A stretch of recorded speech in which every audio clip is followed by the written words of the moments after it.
I hope the microphone is picking up well.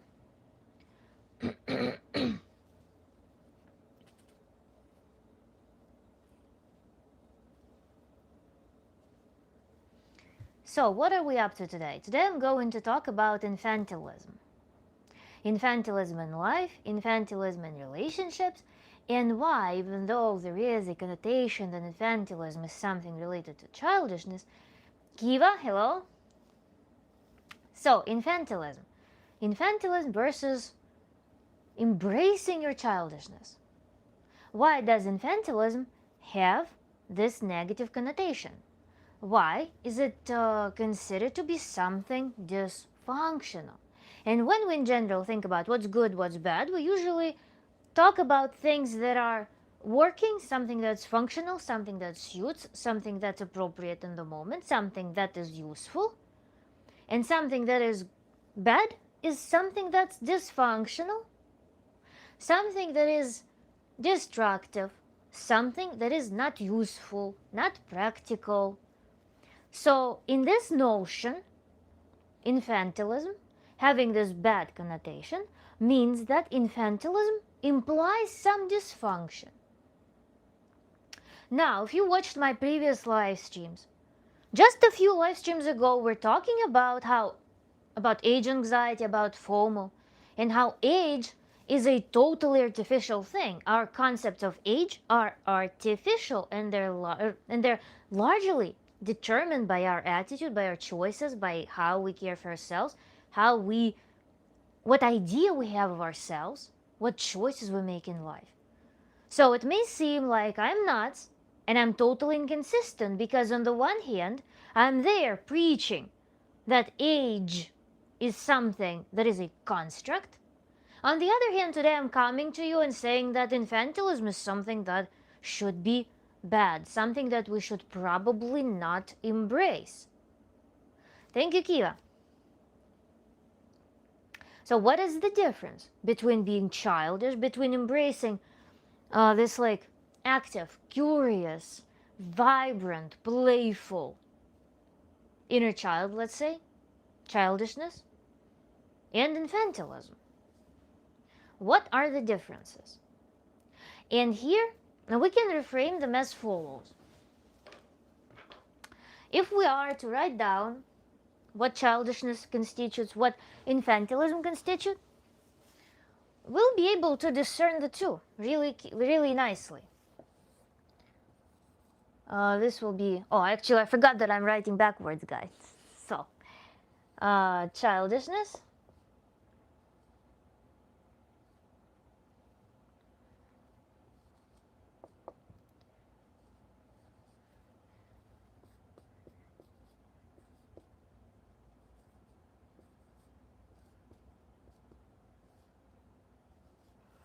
infantile. So, childish, what does it mean? We have curiosity,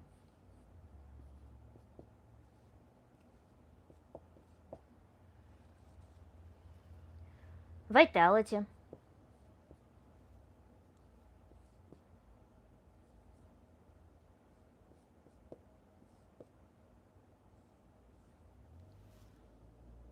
what other attributes childishness has?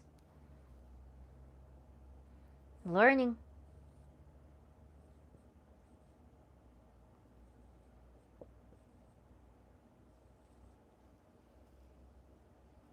innocence.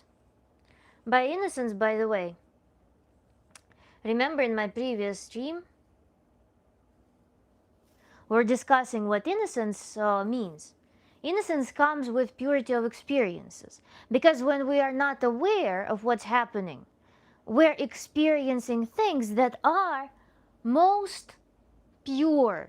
We can fully surrender to play. We can fully surrender to emotions, to what we feel in the moment. When we think about, in general, adulting, the negative aspects of adulting, we instantly think about nothing can amuse me in this life anymore. Nothing surprises me. I can tell you right away what will happen in 10 years. And you know what? I wish I was a child again sometimes, because life was so much better back then. And now, it's great.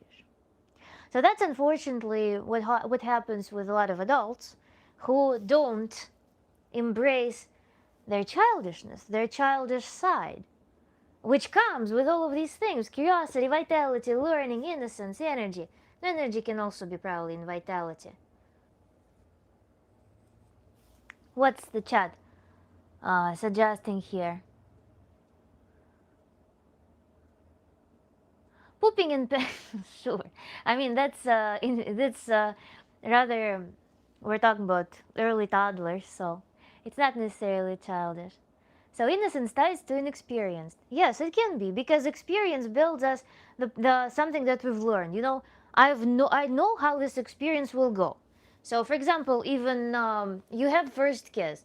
After that first kiss, you think that no other kiss will be as the first. You will think that I know that. Your entirety knows how it's gonna be.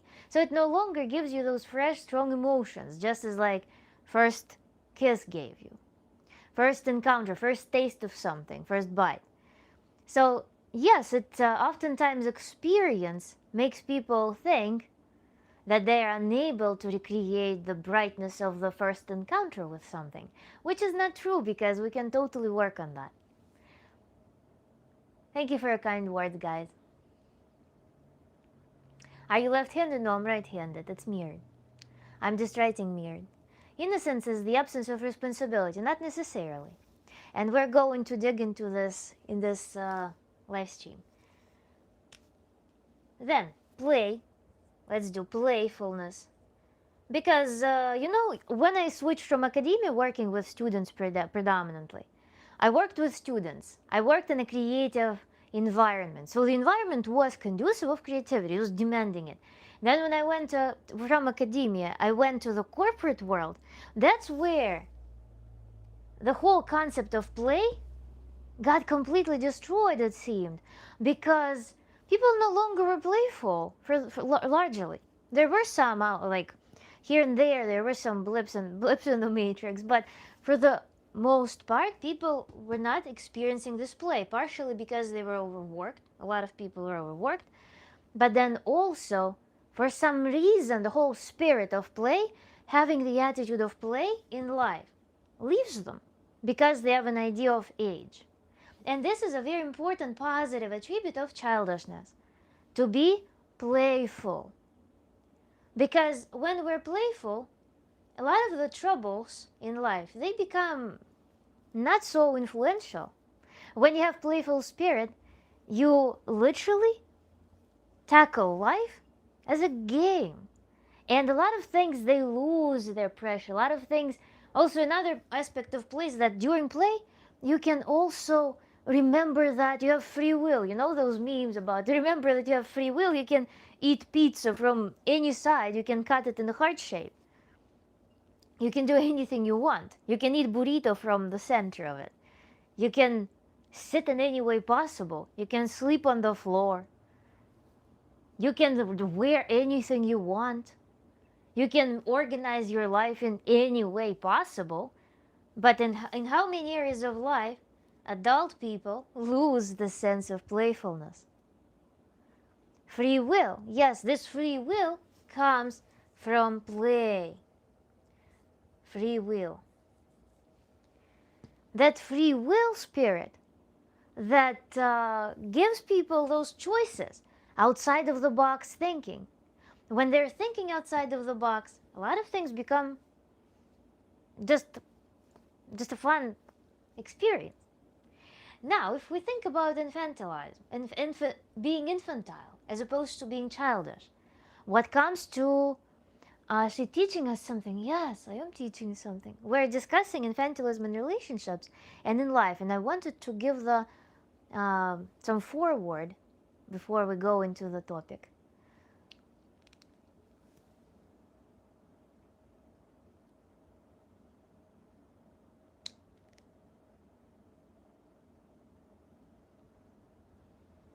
So, free will, thinking outside of the box.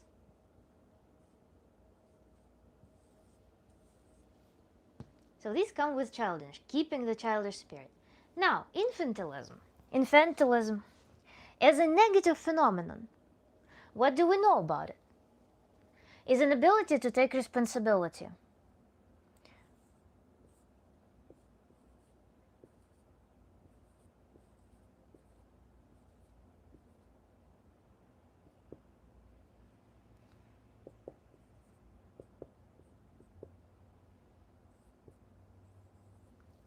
Inability to take responsibility.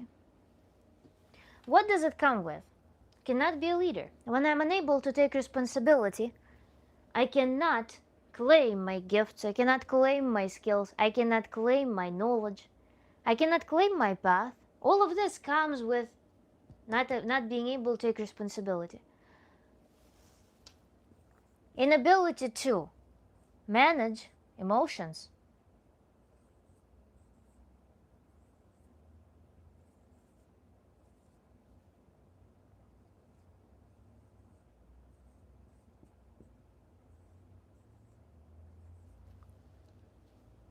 Inability to manage emotions. What happens here?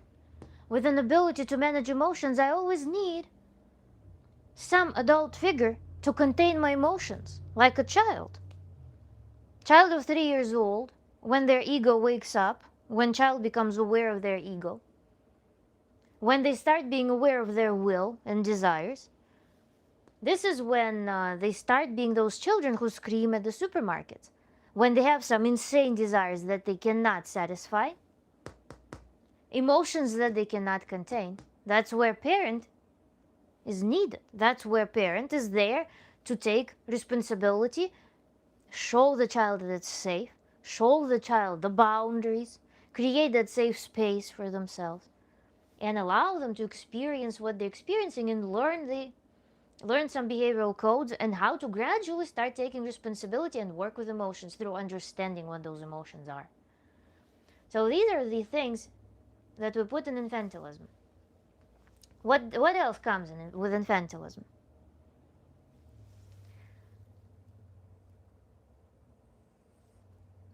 Sexual immaturity.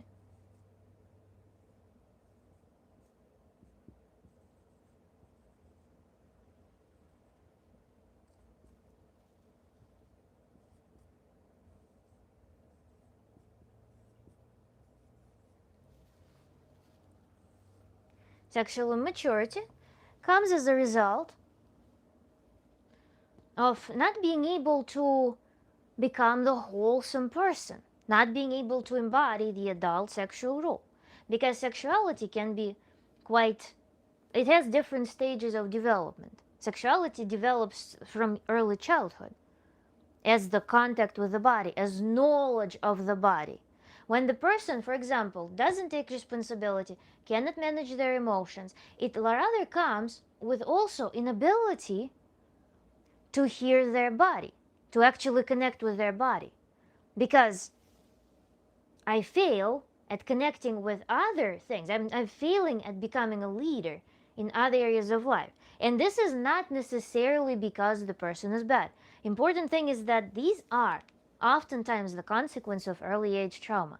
These are oftentimes the consequence of learned helplessness, for example, of parents who actually suppress development of all of those traits. So that's why I'm making this video today. Perhaps you will find some infantile traits in you, and we're going to see how they manifest in adult life and what to do with them. Because regardless of the reason, this is what we're dealing with. Sexual immaturity can be a result of experienced SA as a child, because sometimes it may be, you look at children and you see them like, the child looks like they've gone through a lot. You look at them and they look way too mature for their age. Their reasoning, their emotional state is very strange. And at the same time, this child is likely stuck somewhere early in their psychological development, and this traumatization will manifest in them fearing certain responsibilities, being unable to manage their emotions, and experiencing sexual immaturity, will it be an overwhelming phenomenon for them that will be in their entire life, in all circumstances? Likely not, because it likely will manifest in some areas of life, in some circumstances, in which they will meet that person who will be resembling their parental figure. And coincidentally, the partner of choice will likely resemble their parental figure. So, infantilism will be blooming in intimate relationships when the person falls back in some scenario of intimacy, close bond, close attachment. Because what our parents show to us is the exemplar attachment. It's the strongest attachment model that we experience growing up. So this becomes our standard. So subsequent relationships, especially early on, before the awareness of them forms, before we fall from the Garden of Eden, will likely be in some way related to parental models. And this is when learned helplessness will become an issue. This is where sexual immaturity, the variety of dysfunctions will become an issue. Because we come not just in relationship with parent-child attachment, but also with intimate attachment. There's also some gender connection happening. And emotional mismanagement, inability to manage emotions, will also be brought as a beautiful gift to the partner. And likely, it will be in some way mutual. There likely will be some complementary trauma that will magnetize this person to our subject, who suffers from infantilism. And they may have some complementary things, including different forms of the same symptoms. Because these things, they can be totally different in how they are represented. Sexual immaturity can manifest in picking scenarios, even in sadistic inclinations, can be masochistic inclinations. Because sadistic inclinations, they can come from a variety of reasons. They can have different shapes. For example, person is incapable of intimacy. They have such a barrier, such a complex tied to their sexuality that only through an incredibly strong level of control, which is enabled by sadism, in a very controllable, very safe environment, without spontaneity from the receiving end, they will be able to connect with their sexuality. So there could be a duo of a person who has sadistic inclinations and the person who has either masochistic inclinations or masochistic inclinations disguised, or sadistic inclinations disguised as masochism. So they can have this duo. Seemingly, they will be very active. They will be very progressive in how they work with their sexuality, sexual life. But beneath the surface, it could be a very strong level of immaturity and lack of integration of sexuality. Then, mismanagement of emotions. What scenarios can play there? What infantile couple may play here? One person may be terrified of their emotions, and they will be very like rock. They will be very non-emotional. They will be avoiding their emotions, avoiding that intimate contact. For perhaps being aggressive instead.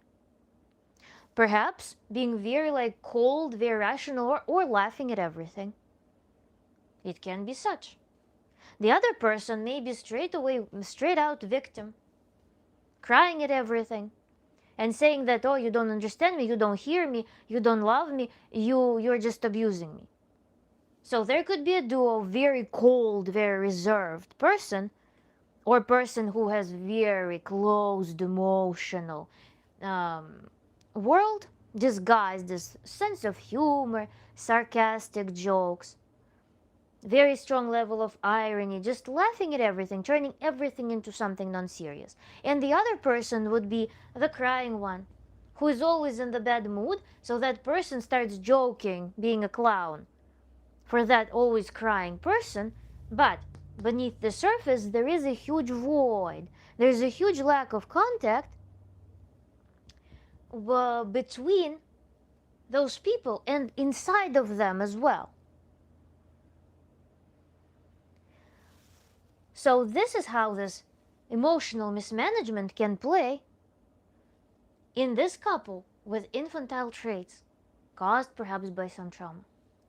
And lack of responsibility can also obviously work in all areas of life, including relationships, but oftentimes it will manifest itself in a very interesting and very twisted way. When the person, for example, will want to go into relationship to hide in the relationship from the world. They don't have maturity, internal maturity, the core to go and take responsibility for their talents, take responsibility for their path, and instead they will hide in relationship like they were hiding, for example, with the parent who was always telling them that you won't be able to do this, let me do this, for example. Or the parent who was just giggling at their efforts at everything, not treating their child seriously. So this person will be so terrified of ever making a mistake. This person will be forever terrified of doing anything, put any influence on the external world. God forbid, really scary, because they know that they will be scolded. There's like a reflex. It becomes psychological, behavioral reflex that the moment they do something, they receive punishment. Because every single time they were expressing their will, their mom would grab it and show that, no, you are unable to do this.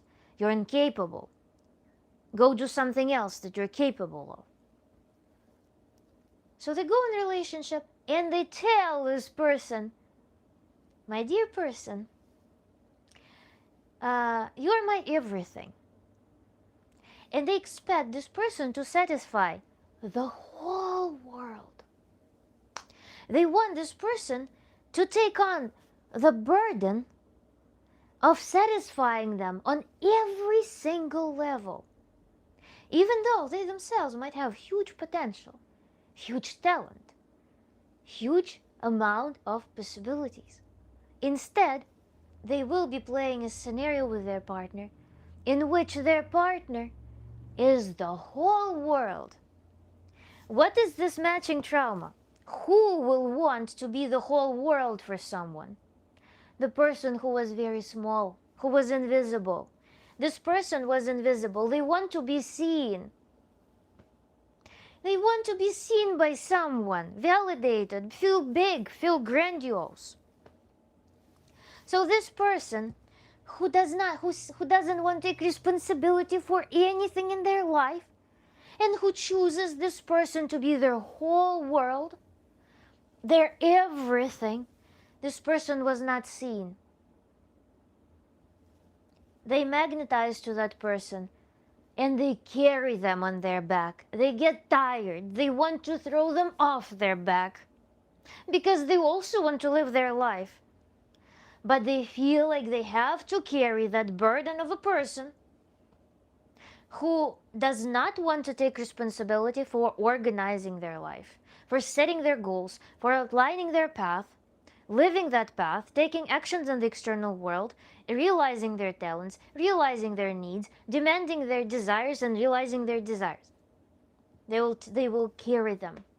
And then eventually falling into victim. How does it tie to their childhood? How does it tie to their infantilism? For this person, perhaps, to be seen as a child, to be seen by the parent, they had to do something extraordinary. Their parent was showing to them that you're a piece of shit. Just get out of here. I love other children. I have better children in stock. And you, phew, nothing. So that little child felt that I need to do something extra. So I will live for you. You little person, I will live for you. I will do everything for you. I will build the world for you. I will fence it around such that you feel safe. So this person, because they wanted to be seen by something, do this. This person, because they're so terrified of doing anything, magnetize. The couple is formed. And what is formed in these all scenarios is my favorite short-circuited relationship. As a consequence of infantilism, as a consequence of some childhood trauma that makes people stuck in those scenarios.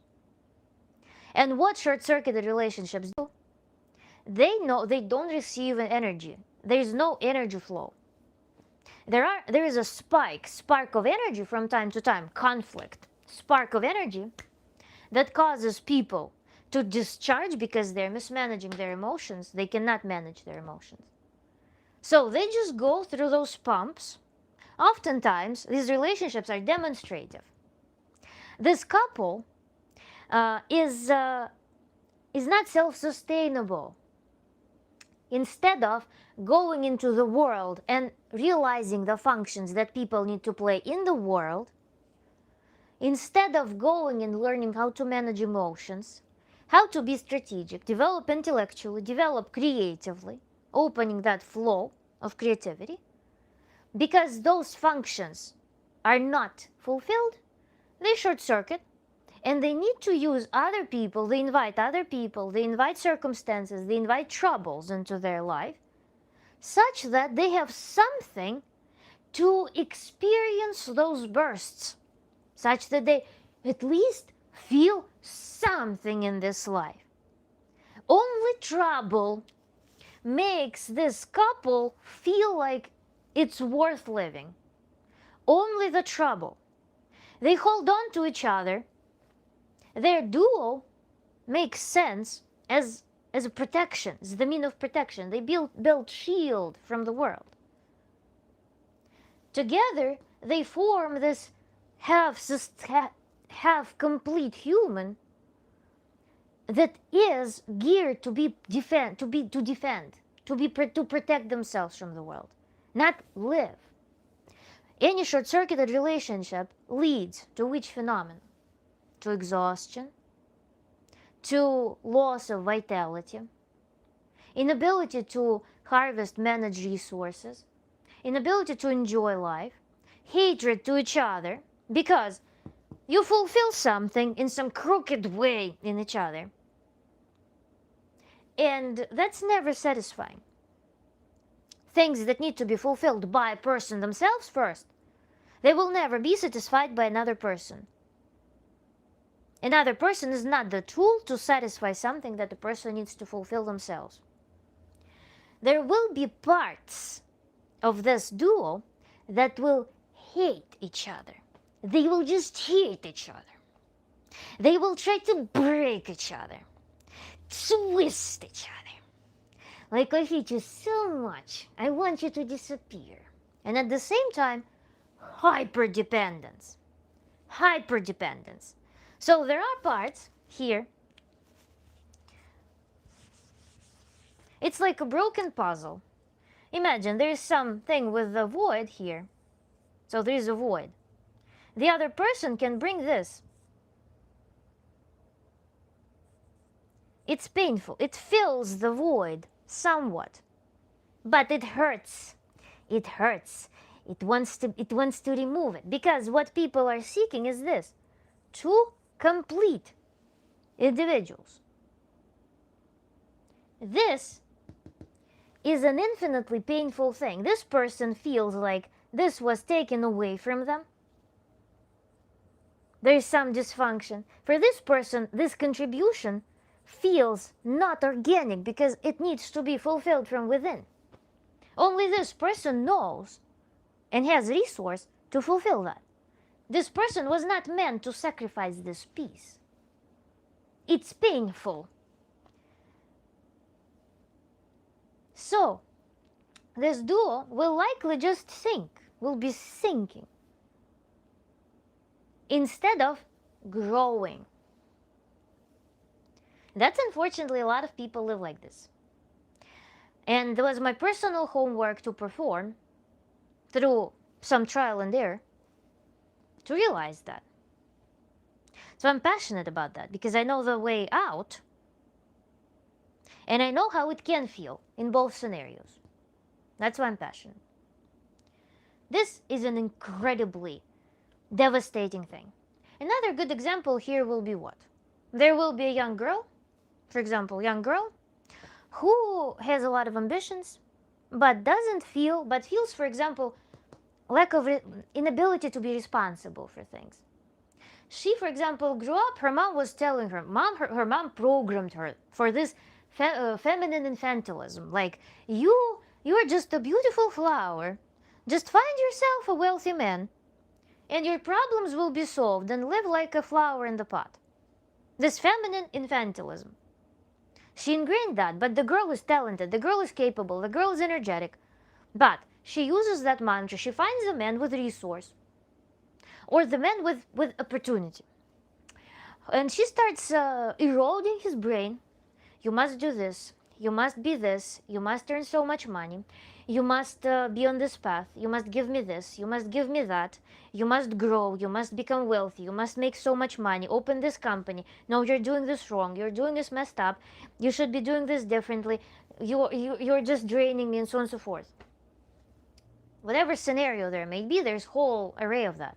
All because the internal ambition, this thing, she's not fulfilling this ambition in the way that she has resource for, in the way that her psyche is trained for, in the way her genetics is designed for.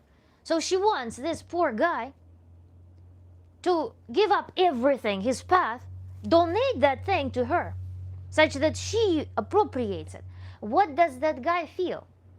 Feels threatened because this lady wants to take away something of mine. It's a scary thing. There's rivalry now. There's fight for this little treasure that this person had. They're both trying to appropriate it. This girl and this guy. But it's inorganic for this girl. She will never be satisfied. Because take your talents, take your vision, and bring it to something creative. You are as human as your man. You are as capable as your man. We live, unfortunately, in this modern environment. We have opportunity to realize that. And even in the older days, there still were possibilities for women to still embrace their talents, embrace their creativity. There were ways. It was rare in history when it was totally not an option. So, for those able, energetic women, it becomes this issue. So this is a good example of that. These achievements of the man will never be enough. He will never make enough money. He will never have the perfect job. He will never have perfect social standing. Because it's just the path that she wants to walk. And this man will never be satisfied. It will be like running around later in life, checking, trying to find, hey, does anyone see me as a human? Can anyone see me as a wholesome individual? As a personality? Hey, anyone? And then the first person who shows them that they see him will be like, this is my real love. Of course, this guy also had some secondary benefits. Because this guy, perhaps, was unable to take responsibility for his path as well. It's not just this bitch. It's also him being a bitch, in a sense. Didn't take responsibility for his path. Didn't set the boundary. No, I'm going my path. Sorry. Ciao. If you have any concerns, comments, questions, or concerns, ciao. This is my path, and this is how it's going to happen. Because also some childhood trauma that led to infantile behavior of needing a manager. You know how in Kardashians there are momagers, there could be wifagers. So wifager woman was found. So it was a mutual interest that led people to nowhere.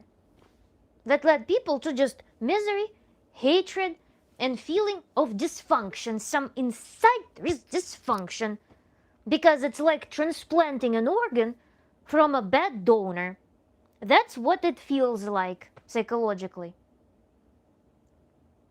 transplanting an organ from a or either improper organ or from not proper donor. Interestingly, already having the functional organ inside, but just not knowing how to operate it, not knowing where it's located. So that's what people do with relationships in 90% of cases. It becomes a hunt. You can imagine it in a very creepy fashion.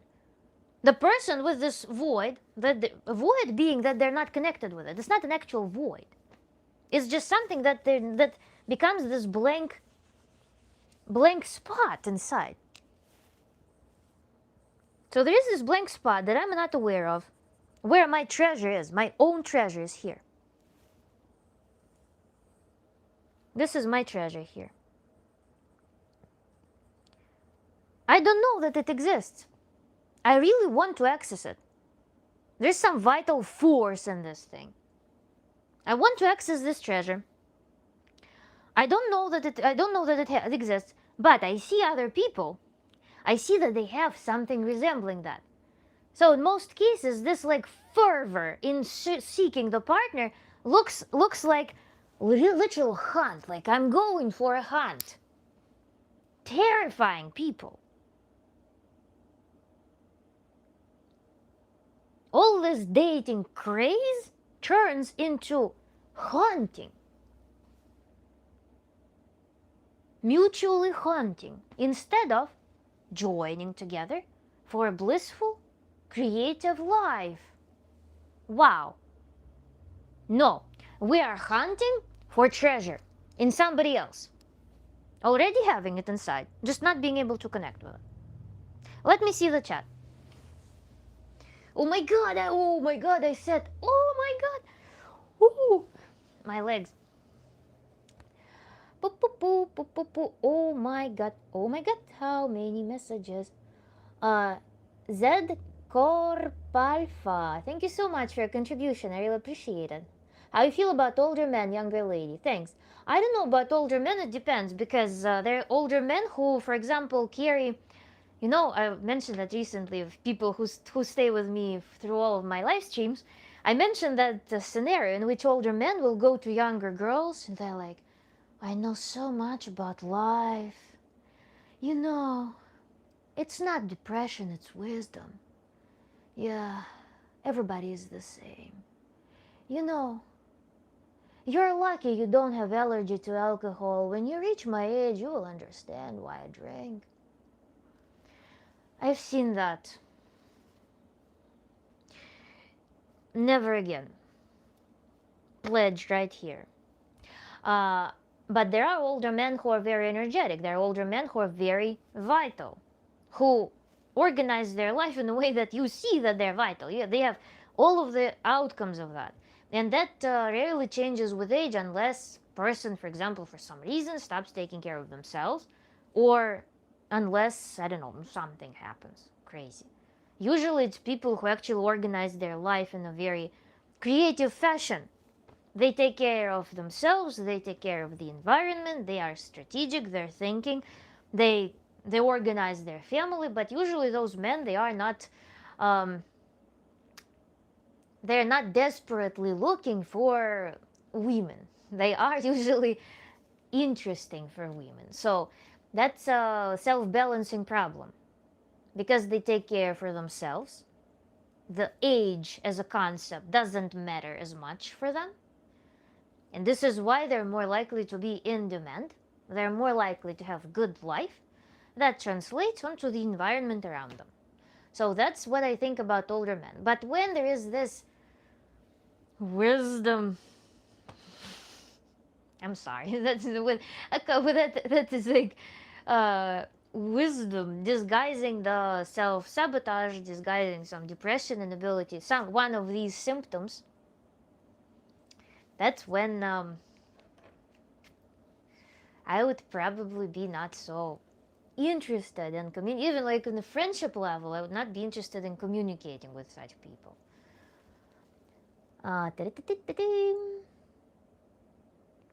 I have a hard time managing stress. Thanks. Subscribe to my newsletter. You will have access to fantastic, simple exercises that will help you to start managing your stress very effectively. So look, why are you telling I'm Russian, guys? Interesting effect. What is Tantra? What is Tantra? I have video 13 steps of Tantra. Please watch it if you're really interested. Parents are profiles of future romantic relationships. Yes, largely. Specifically, actually, oftentimes moms. Sometimes hybrid between mom and dad. I never say I love you. I never kiss. Hopefully, girl, change that one day. Hello, maid, MP5. Hi.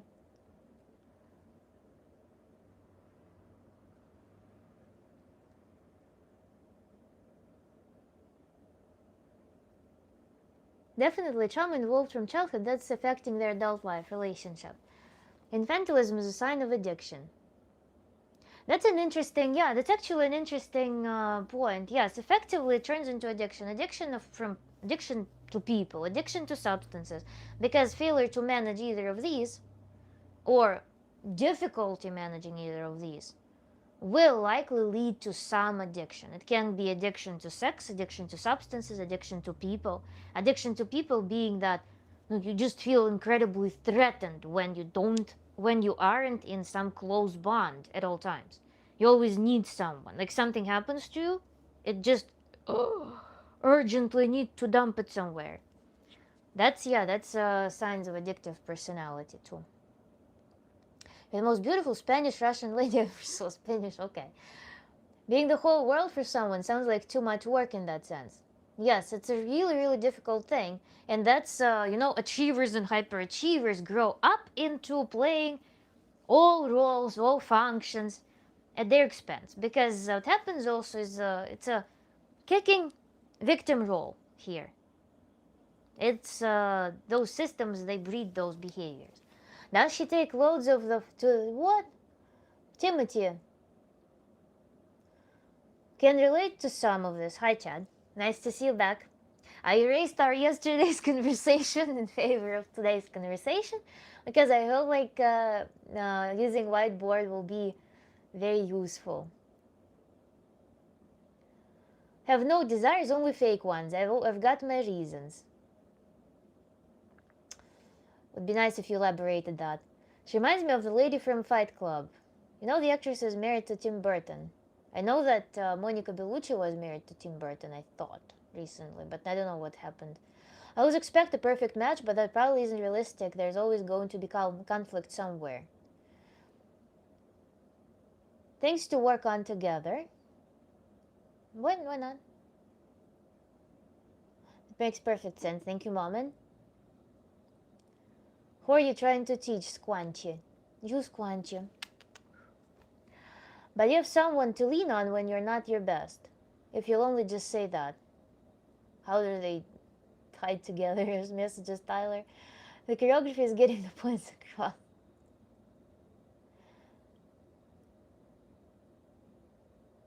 Like when she does voices and emotes like this.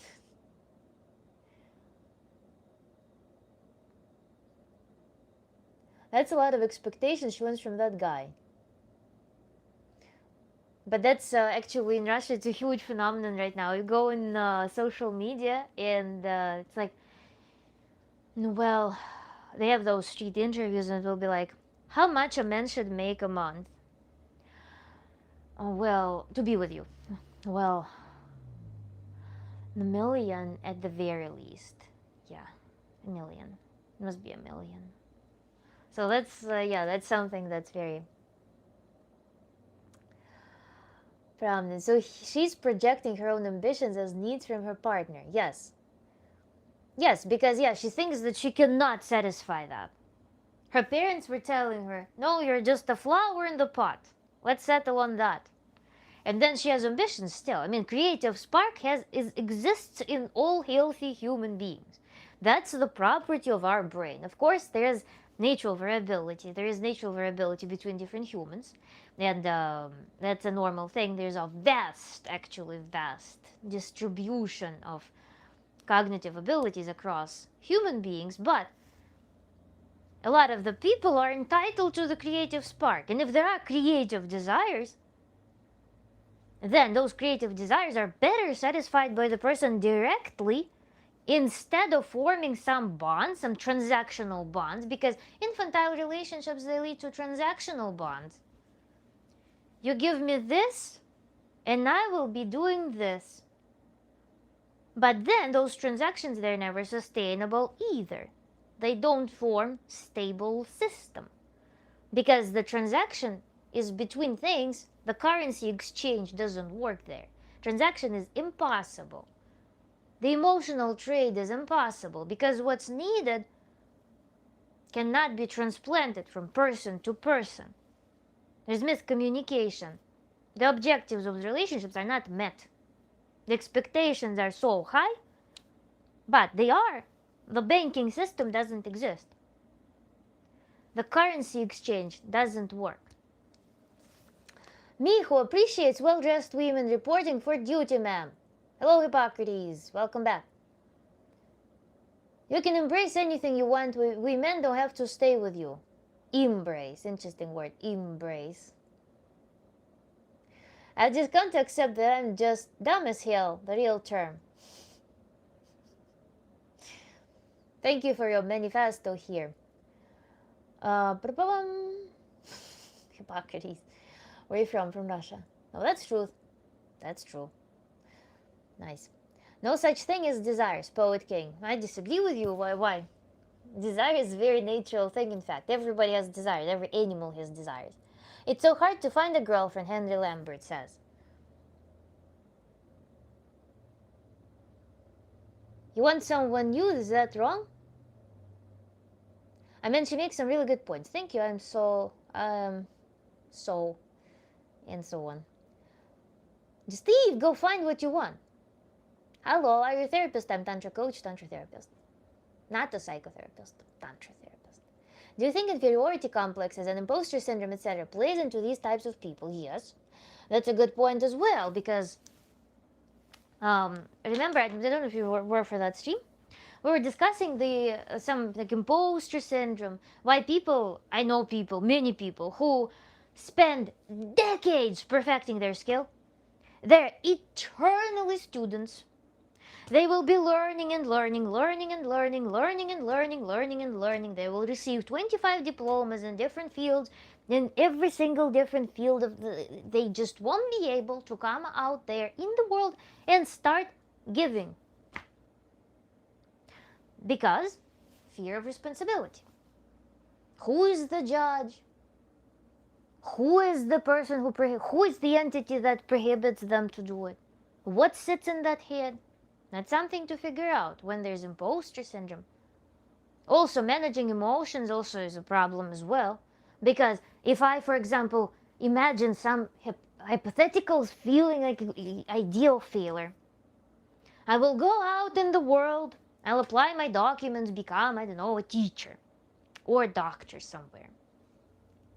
And then something happens. Some frustration moment happens.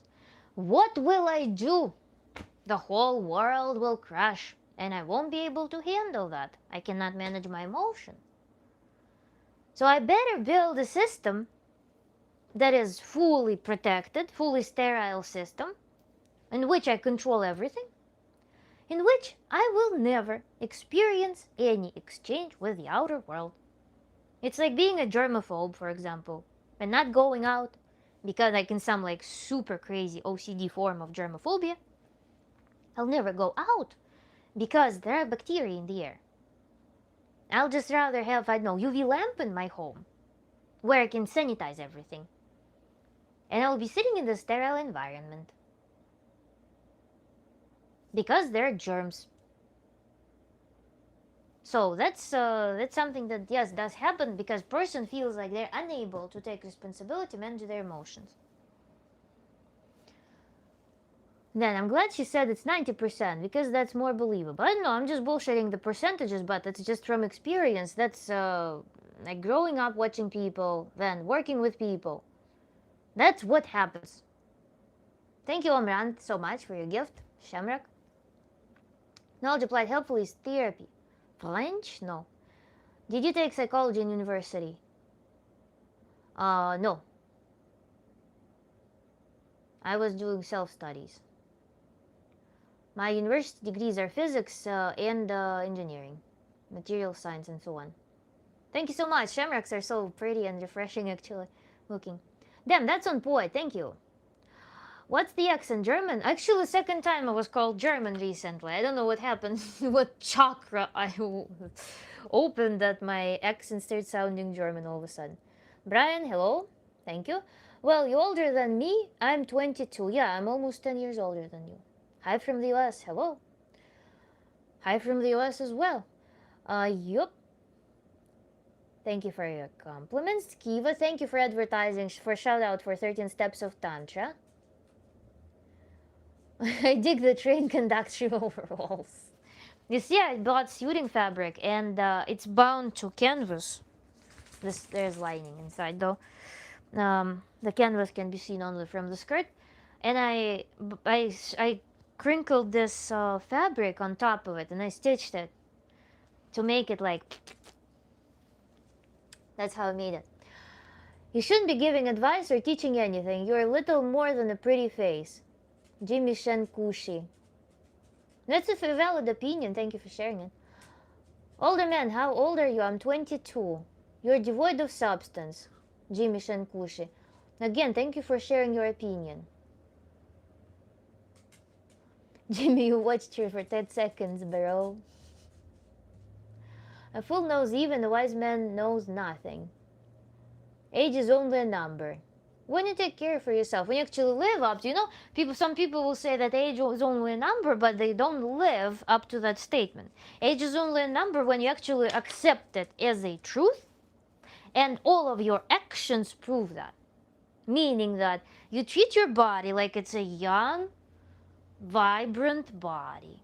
When you are doing all of these, when you're nurturing curiosity, when you're nurturing vitality, when you are learning, when you're always a novice at something, when you have innocence, when you cultivate innocence, purity of experiences, when you have energy, when you have playful energy, when you can have...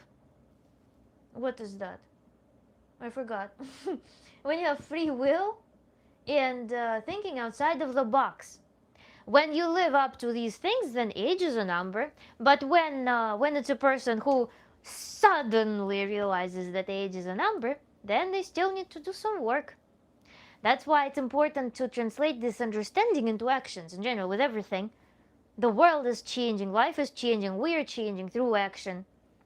That's why there are some, like, the most, let's say, solid method of psychotherapy working on yourself is behavioral. Because without behavioral changes, without trying new behaviors, no wisdom in the world, no words, no ideas will do anything. Ideas and knowledge, they fill your vessel, they charge you up perhaps with motivation to embrace the action. But if you are always stumbling at the point of taking an action, then nothing will change. That's why there was some people I know, there's a lot of criticism to manifestations, bringing your wish true through like focusing, visualization work.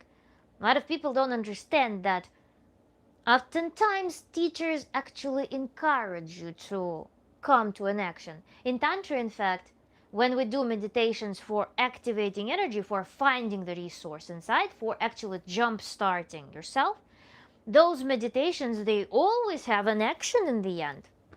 You activate yourself not to just be active, no. You are activating yourself to go and do a helpful action. The first session working with Tantra therapist, you outline the problem that you're going to work on and what is the accomplishment in the end that we're envisioning for this problem.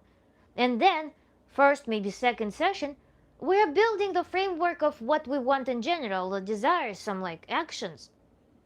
We start connecting with that desired life and actions that accompany that desired life. Because everyone wants to be rich, everyone wants to be in very good relationships. Nobody wants to work for that. Nobody wants to understand the amount and the feeling and the amount of energy required to live a good life. Good life requires high energy. It requires energy and energy management. It requires you to be very laser focused and very easygoing with action. So all of the mental work services that skill of being very easygoing with actions, removing barriers, breathing in and out through your entire body, feeling ease, lightness, and being able to take responsibility lightly. And in fact, actually, returning back to the topic, let's think about it. Fear of taking responsibility means that there is responsibility that is to be taken, but there is a huge barrier I can't overcome. Management of emotions, I don't know how to do it. I don't know how to access my emotions. I don't know what to do with them. It's unsafe. There is barrier to my emotions. Sexuality, immature sexuality. There is. I look at some people. How does she do this so vulgar? It's just something special about it. It's on the one hand vulgar, on the other hand, it's so special. I want that kind of. I just don't know. I feel torn inside about all of this. But I see that I want what she has. But there's a barrier. All of this is a person looking at a huge mountain. An infantile person is small. They're looking from this tiny state. They're looking at this mountain of life. Oh, scary. Terribly scary. All of those barriers. That's what is inability. So what we do, in Tantra in particular, if we want to not be intimidated by the mountain, what can we do with it? We can either become the size of the mountain, then the mountain looks like just something normal, doesn't look like the mountain anymore. Or we can learn the skill of climbing the mountain. We can walk around the mountain. We can use so many different images, so many different tricks, so many metaphors and tools to make us capable to not have the mountain. So instead of climbing the mountain, we do different thing. We can manipulate this mountain because it doesn't exist in the material world. It doesn't. The mountain exists only in our mind. Which means that we can manipulate this mountain in any way possible using our mind. Quotes. RK69. I'm here with a quote as well. So, Claudius then proposed to the Senate that the establishment of a board of soothsayers, this oldest Italian art, he said, ought to not die out through neglect. The advice of soothsayers consulted in time of disaster has often caused the revival and more correct subsequent observance of religious ceremonies. You guys, if you don't know, we don't talk in quotes. If we start talking in quotes, I'm reading a quote for every quote. Hi, helpful lady. Hello, guys. Nice to see you back. Hi from the USA. Thank you. Great, good vibes. Marcel, always great vibes. Thank you. Stay tuned. The whiteboard is an awesome addition to the live streams. Thank you. Bless your prettiest girl I've ever seen so far, Matt Eddington. Thank you so much for your kind words. Where are you from? I'm Russian. Are you a Slav? This accent sounds more Ukrainian. Okay. Up to you. Kiva, it's like that a lot in China, Japan, South Korea too.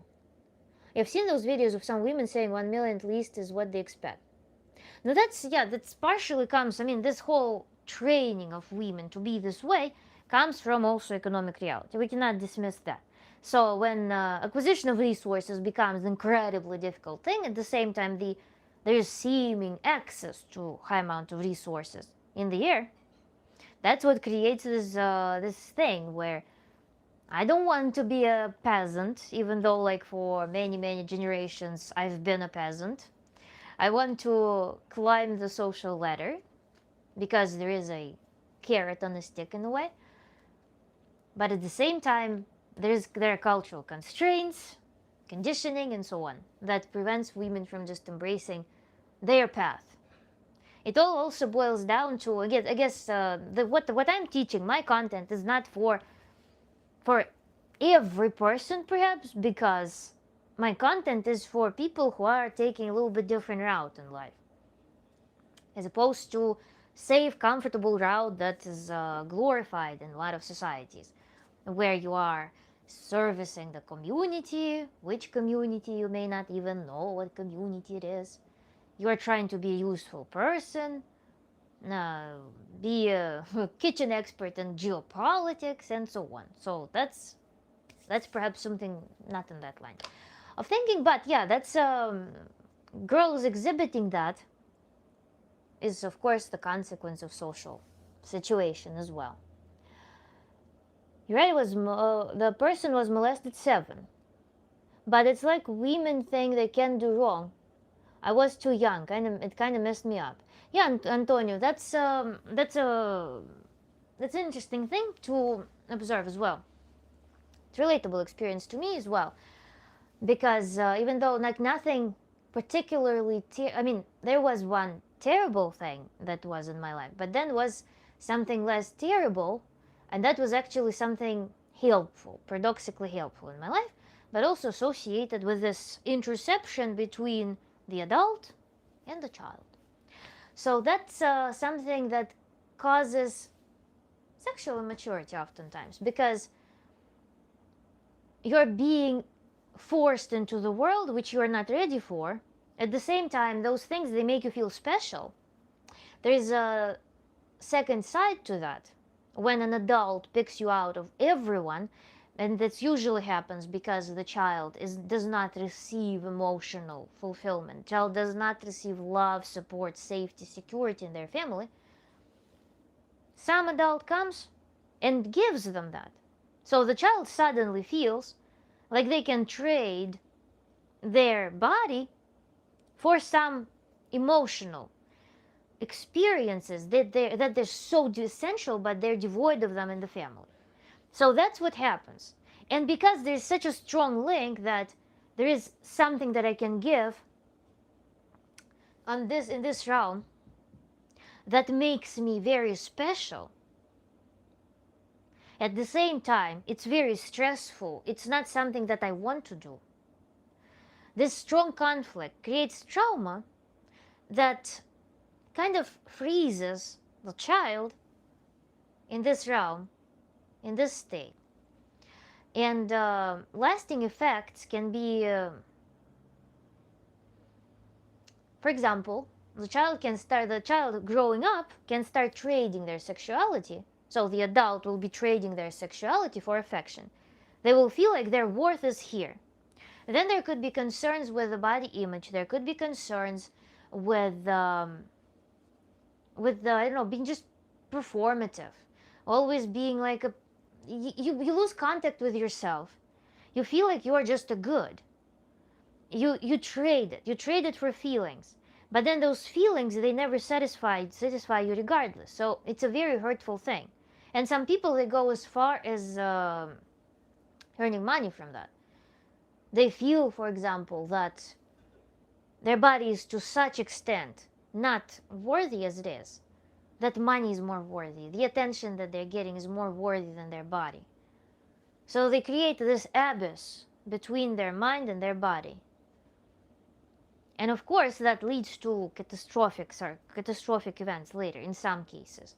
In some cases, when it's perhaps milder cases of that, intervention from adults into child, when perhaps some softening conditions were applied to that child growing up. Maybe this trauma was a little bit dissolved. Maybe there was some intervention psychologically. Maybe it's just certain genetics met this event that was more resilient to that, or was more self-protected inside. Maybe there was some early development factor that created a more resilient or more protected psyche that would be less susceptible to those influences. Different scenarios can play out, but for sure, It may cause freezing and distorting the perception of sexuality. Sexuality being just full embodiment, full contact with your body, openness to pleasure, being able to receive joy and pleasure, being able to be intimate, being comfortable, safe in this area of life. When there was trauma, especially during childhood, that landed on an immature psyche, that surely does some interesting things.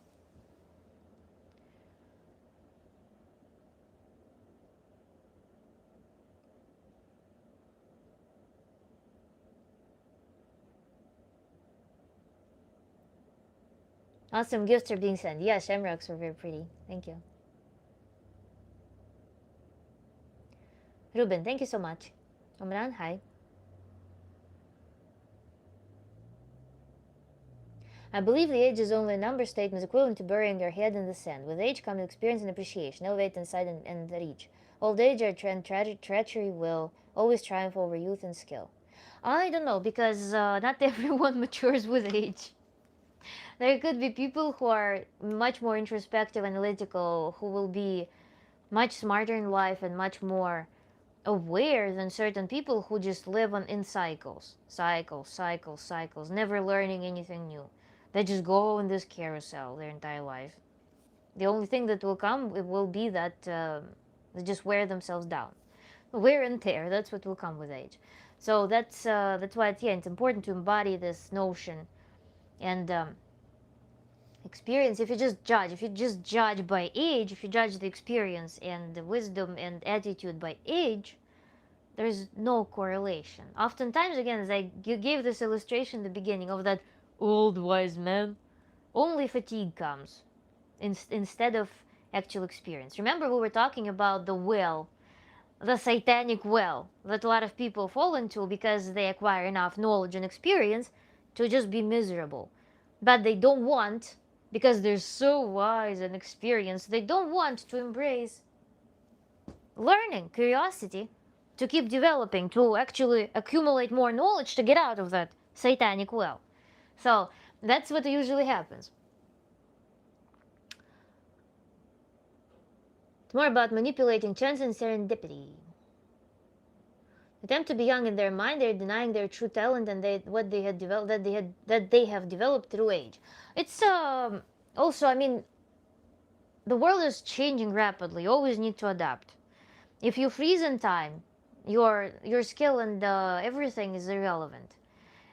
I just mentioned, I just talked about it, I guess.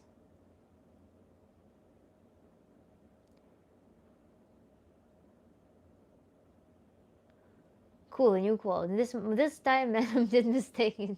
Okay, good. Get a boyfriend or something. Something what? What are your options, Jamin? Is this your real voice? Jamin. No, it's my fake voice, Jamin.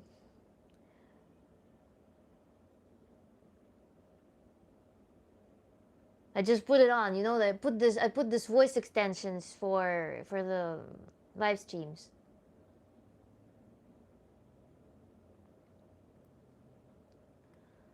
So they removed my message on your and before that one. I don't know. I got a lot of. I was talking about declassified documents. Let me see. Love your hair. Thank you. Hair, by the way, hair product, hair products advertisement. I tagged products. Everybody's asking about hair. I put 2 products. One is Davina's salt spray, phenomenally smelling salt spray that I use it, have it for many years. And the second one is phenomenally smelling hair conditioner from Pacifica that I just discovered couple of weeks ago, and it's a phenomenally smelling pineapple smelling conditioner that I enjoy profoundly. So let me see the chat, what was removed about the documents. So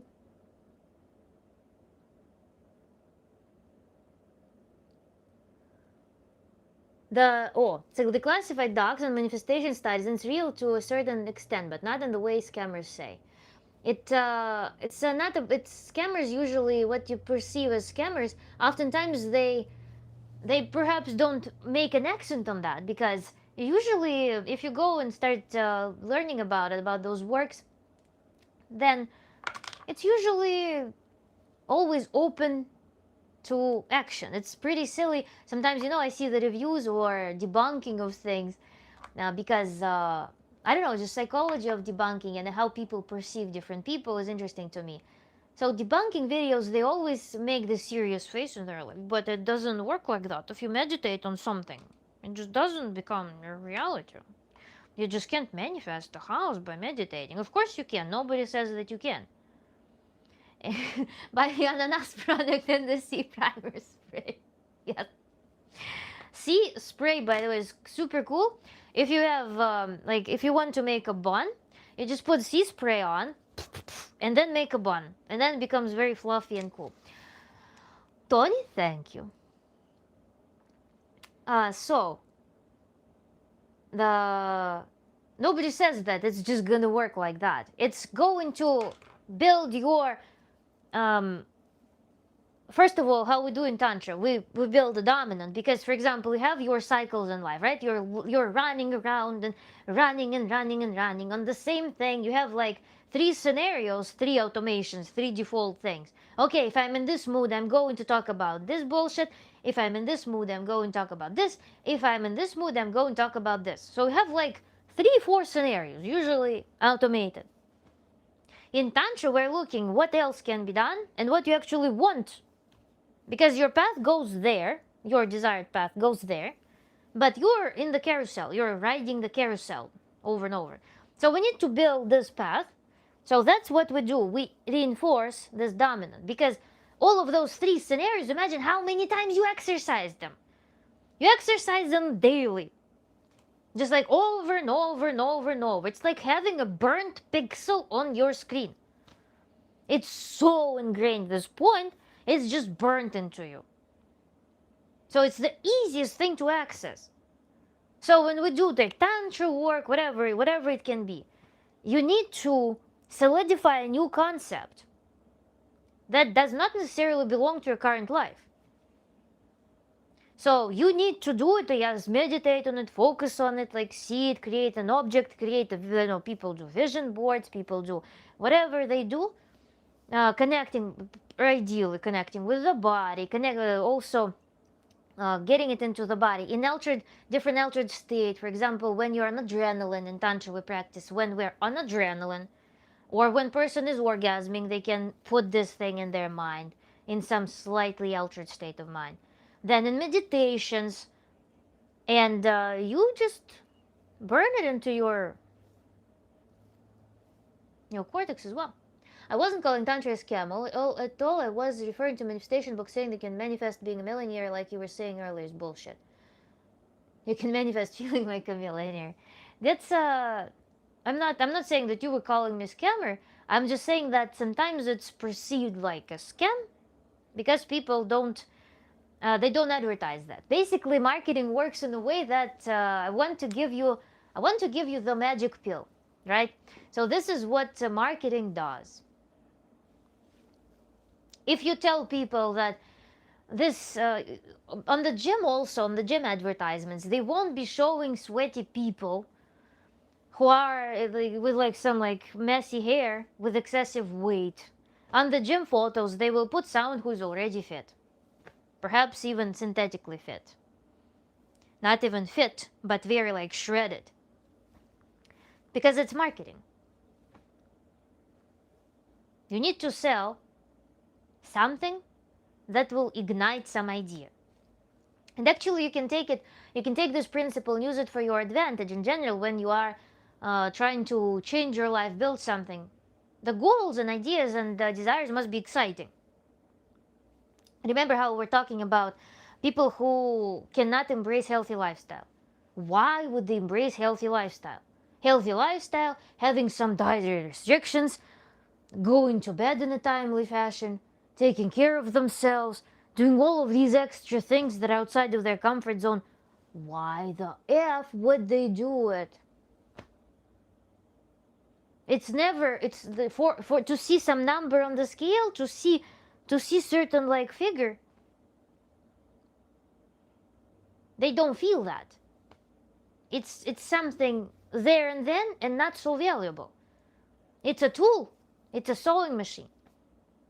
What we need to talk about is something exciting, like what marketing agencies do, but probably without misleading. Need to create something that is so exciting, like I'm running along the seashore with my loved one, and we fall and then we kiss in the moonlight and the sand. So that's what we derive, and that is what becomes our goal.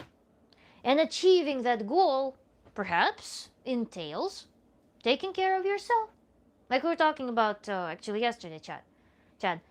We do something to take care of ourselves to bring us to that state. Sounds like common sense. Thank you. Not all millionaires are happy. Exactly, by the way.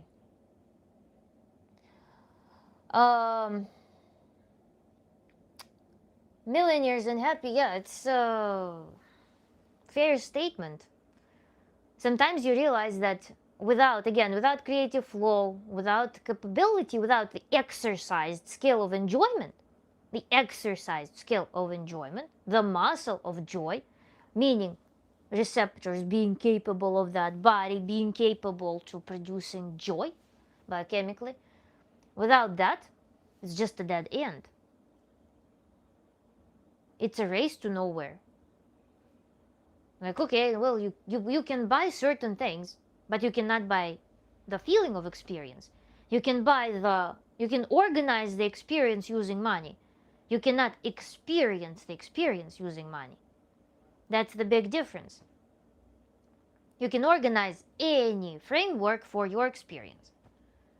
But if you have control issues, if you have disconnect with your body, if your body is overloaded with stress, if your body is always in the race, never stops, never relaxes, never is able to experience things, lost the skill.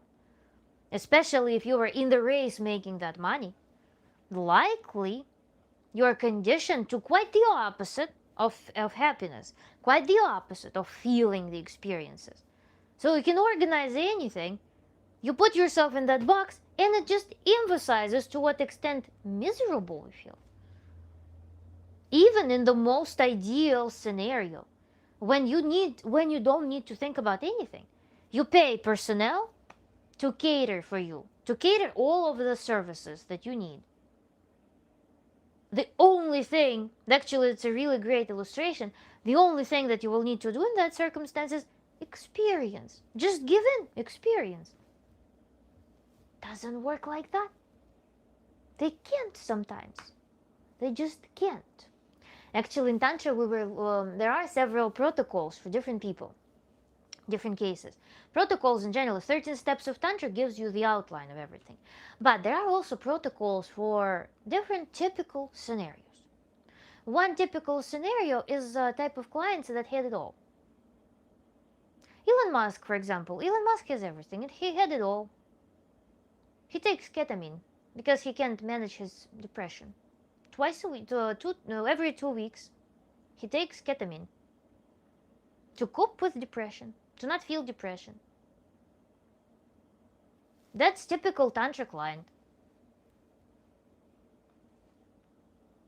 One of the typical Tantra clients has everything, can do anything, but unmanageable depression, emptiness inside. So Elon Musk, with his addiction to ketamine, will be the perfect example.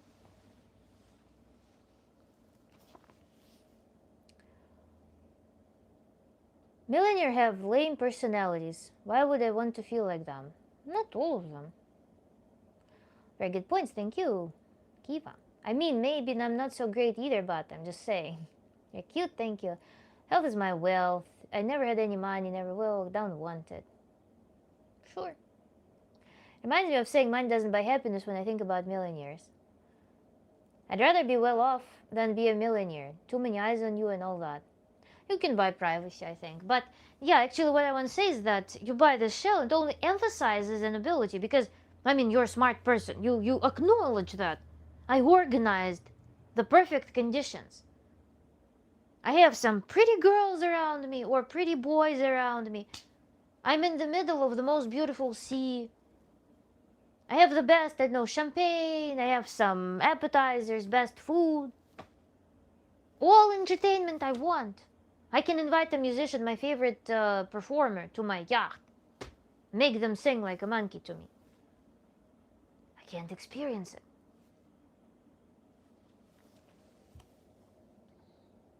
Money might make you happy, but it won't buy happiness. Neither.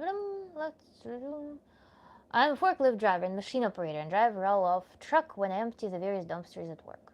It's Friday night here in Michigan. Cheers. Hello. I chose screwdrivers for... Okay, sure.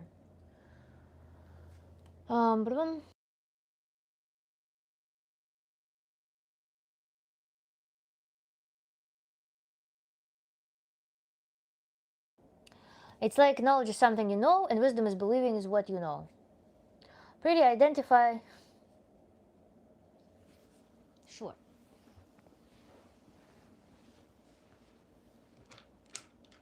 So let's now move on. I will erase the childish part. I think it's clear. We're getting through the points quick this gay. Yep. Already hour 20. So let's move on to work on our topic. I have lamp glare here, so I probably will be working in the half here on top.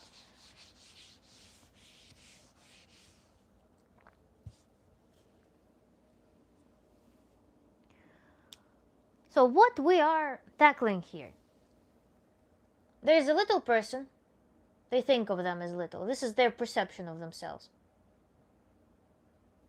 Little human. Then, here we have super wall. Very scary, very intimidatingly tall wall. Behind that wall, there is happiness.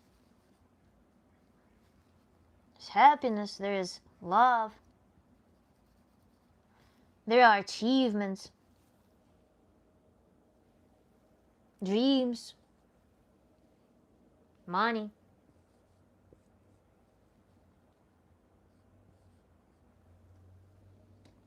A lot of things are behind this wall. This is just a sum of barriers. There are also orgasms, all these intimate pleasures. All of this is hidden behind this wall. What to do?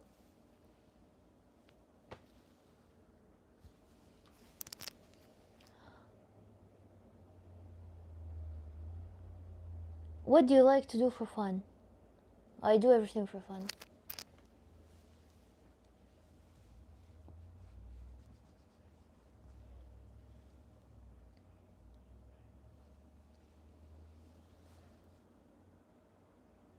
So what to do? There's this mountain. And you know also, you look from here and you see that there are some humans that actually have all of that. Some big humans. You look at them, they have everything you want. So there are some titans who possess all of that. You look at them, you're envious, you're like, I don't understand why the girl who was going to me with me to elementary school, why she has all of this? Why can't I?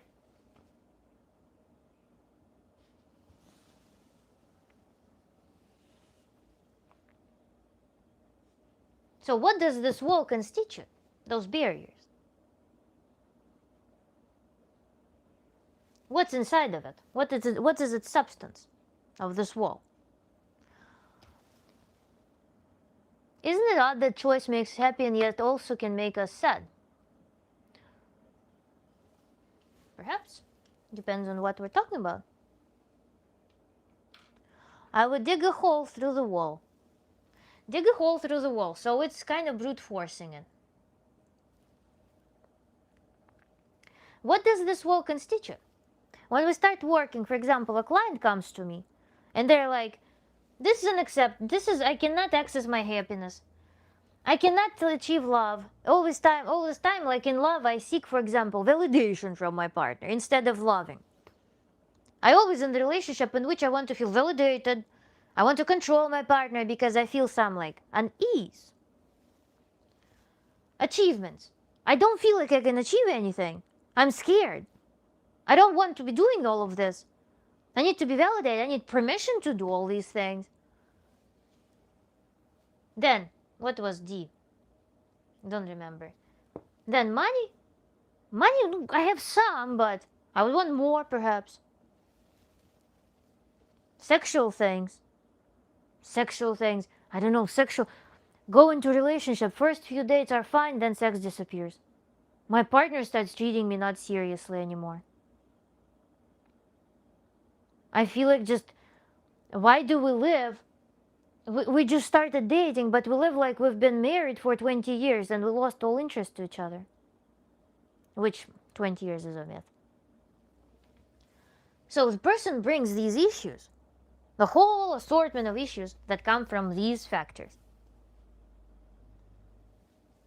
And they are facing this mountain with all of those treasures hiding behind. Because they feel rebellious, it's the first indication that this person is actually capable of taking all of these. Because there will be people who feel like they're unable to do it. That's when we cannot help, because they don't recognize it as a problem to begin with. When they know that there are some people who have that, and they know that they would want that, this is a very good sign, because at least they know that behind this wall, all of these things are achievable. I'm fine where I am, but it's hard not to think, man, if I had a lot of money, my life would be easier, but then I wouldn't value what I value. Something to brainstorm.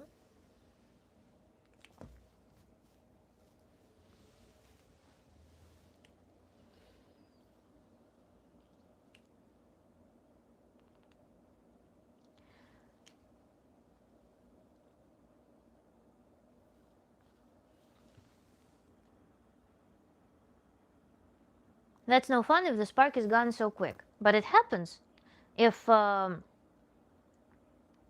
person, for example, tries to get in relationships what relationships are not meant for, what relationships cannot fulfill. For a man to be the daddy, for example, be my daddy, accept me, show me that I'm valid, show me that I may, show me that I can, prove that I'm worthy and one and only. Now then we're either, the partner will be either proving, or the partner will be a partner with the functions of the partner, with the qualities and abilities of the partner. So the mountain is intimidating, the stick figure, yes, exactly. But at the same time, I can't get what I value right now. So the mountain is intimidating, the stick figure, yes, there is a desire, energy of desire for all of these things, but then there's a mountain hiding all of these things from the view. The knowledge is there, the rebellion, I want to grab them. I can't necessarily access them, I can't like touch them, I can't see them. But I know that they're there, this treasure. And I look, for example, at this big person who has something. For example, this person has money. And I go to this person, or like I fall in love with a celebrity because I, for example, want fame. But I can't take responsibility for achieving fame. But I see someone famous and I fall in love. There's like how fandom is born oftentimes. I really want to marry some, I don't know, some celebrity. Just come up with Robert Pattinson. I want to marry Robert Pattinson. And so, because Robert Pattinson is such and such, I see that it exists and I want to grab that from that person. Give me your fame, give me your money, give me your qualities. Give me what you allow yourself. This is the dream. Instead of going and developing the qualities that require to access these things directly from within your own treasure.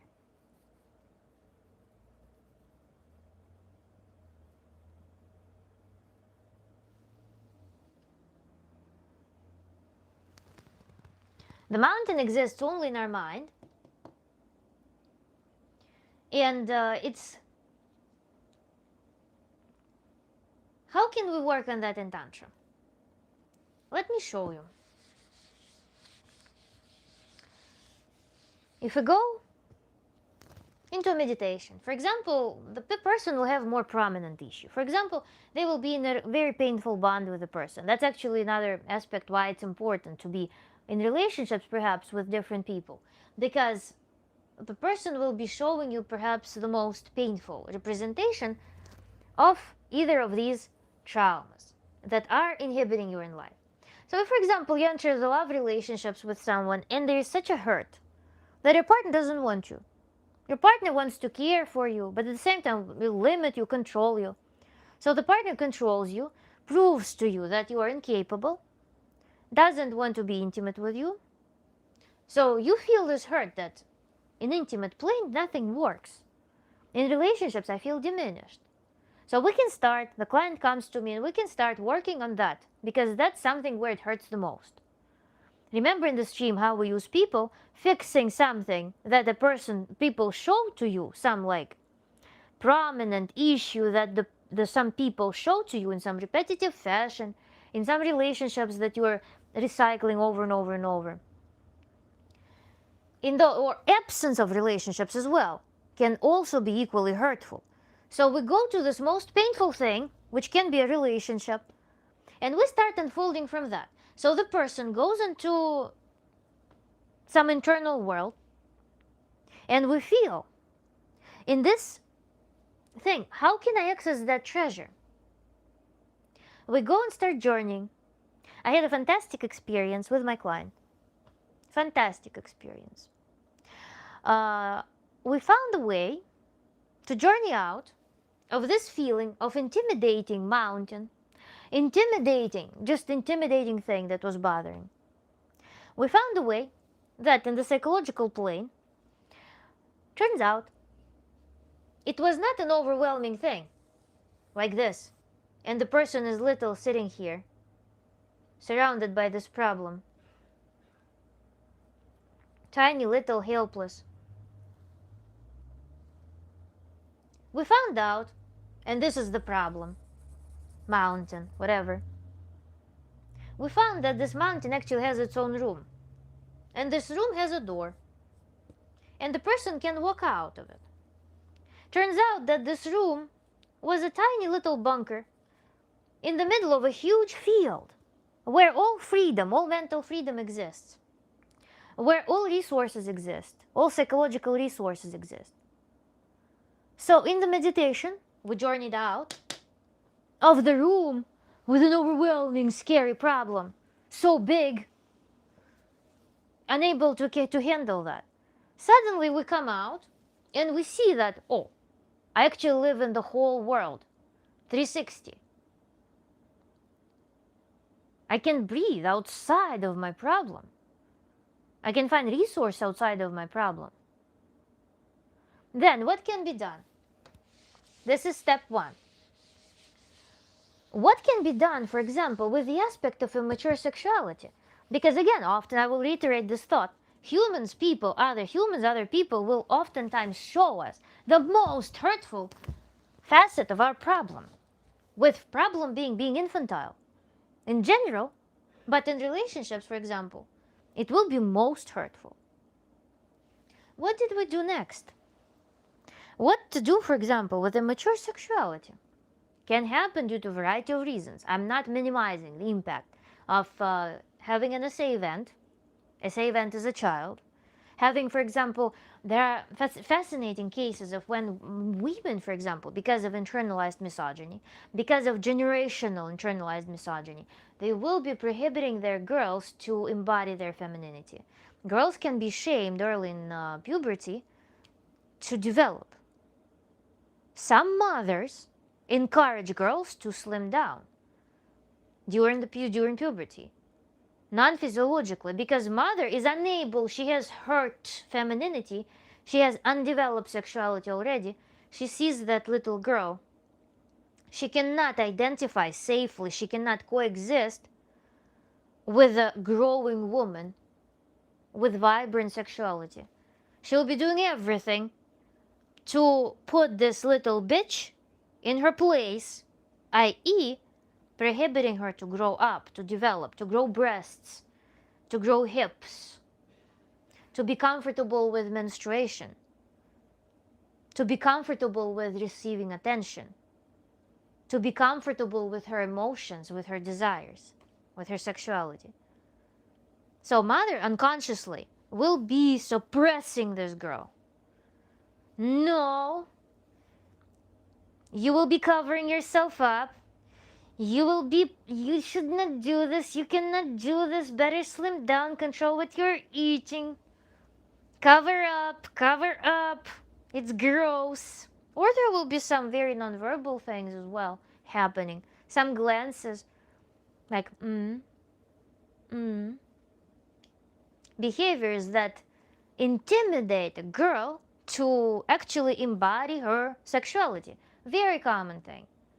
So sexuality becomes kind of external. I will just expose myself, for example. Or I will hide myself instead.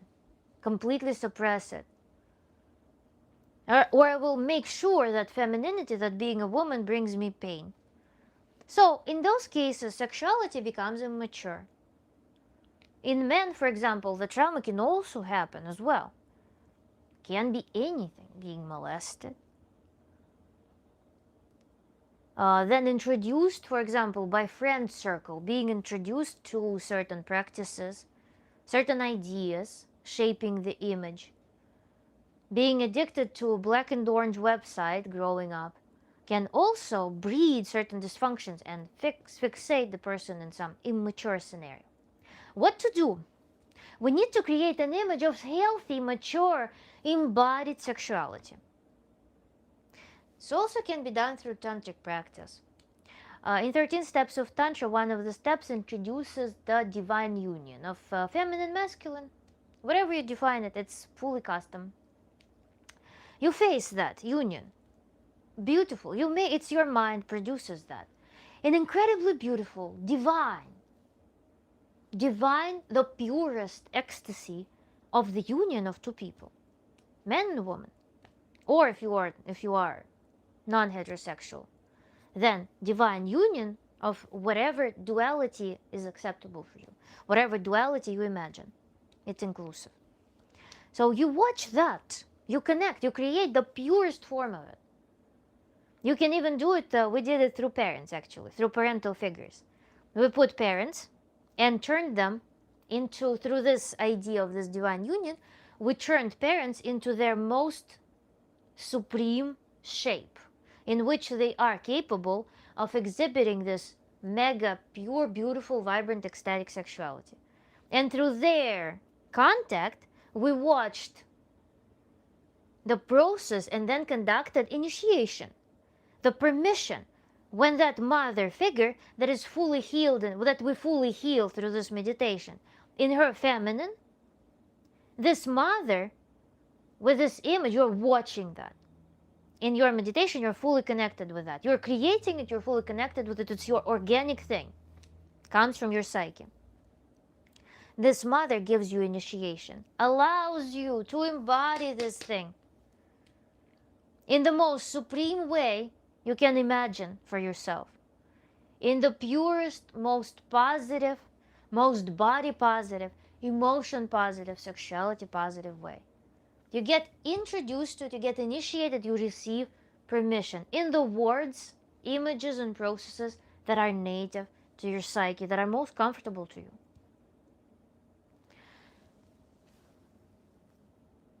Cyber beggar. Interesting insights on women growing up. There's literature on the devouring mother, usually talking about men growing up, but maybe the same phenomenon happens to women, but differently. You were done talking about what I was responding to when I was done typing. It's okay, I understand that. Yeah, it's one of the big things.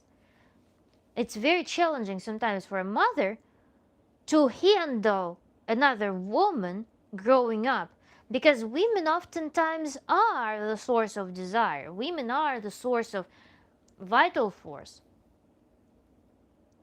It is a very interesting, it requires a lot of mental clarity for a woman to raise a girl with some pure intention. The woman must be very healed with her feminine to raise a girl. If it doesn't happen, then it can be like either hypersexualization, some revenge, very hands off attitude, or like discomfort, like, oh, this girl is forming this, like, if a woman doesn't like herself, if woman has a lot of internalized misogyny, very strong disconnect with her body, then it's like this hairy thing is forming, slimy stuff, sweating. What to do with all that? It's so gross. A woman can think like that for herself. Then she will be pregnant. Somebody will come in this body. With all of that, you see that your little girl, like yesterday's baby, is growing into something that has very vast, in fact, very vast power, because women bear life. Women control life. We can actually, even like if we are very well connected with our body, there are anecdotes that women can dissolve the babies. They control life. They possess, control it, propagate. They choose. Females are evolutionarily, they are choose their evolution. They enable evolutionary selection with their preferences. So there's a huge power to that. There's a huge sacred power. But in the society, women are regarded as something vulgar. Femininity is often associated with vulgarity, with filth. And when a woman is seeing that through the in her daughter, in her pure daughter, that just yesterday smelled like milk, with those pure, clean hair, suddenly, whole rage of energy comes into fruition. The body starts morphing. Boom! Those boobs, butt, hair coming out. Then you visibly see the girl getting aware of her attractiveness, aware of her, like, loss of some innocence, let's say. With all the we also live in post-Christian society, which was not really welcoming any of that. So societies are largely formed after that dogma, after that perception of things.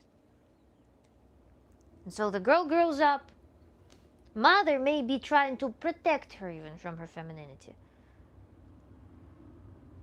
That's a very commonplace phenomenon. For boys, it's also similar. For boys, there's also another interest. There's an interest of keeping the boy in the family system,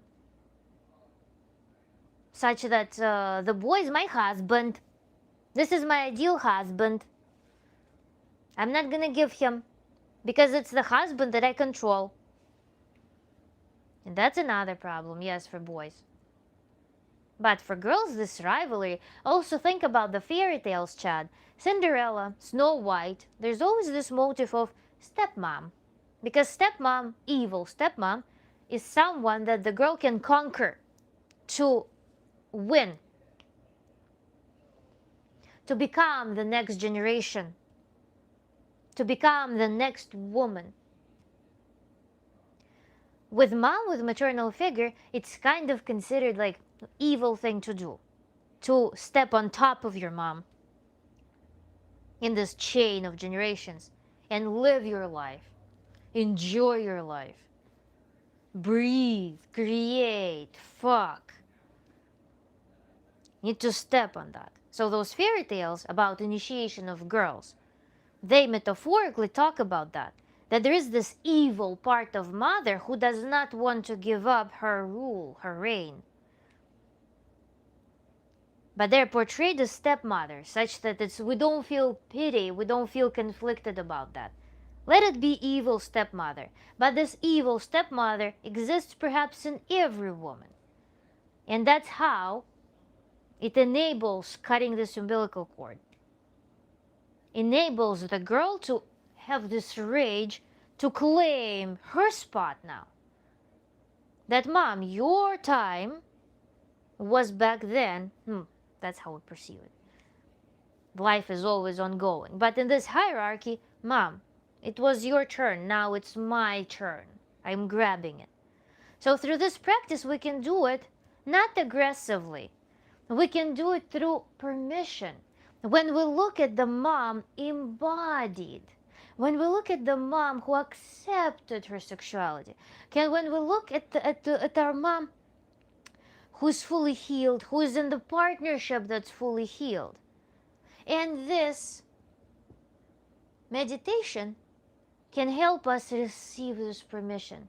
When we're not using this hierarchical scenario even, when we need to squish something and stand on top, but when we fit in this equal thing in which everyone has right to experience their sexuality.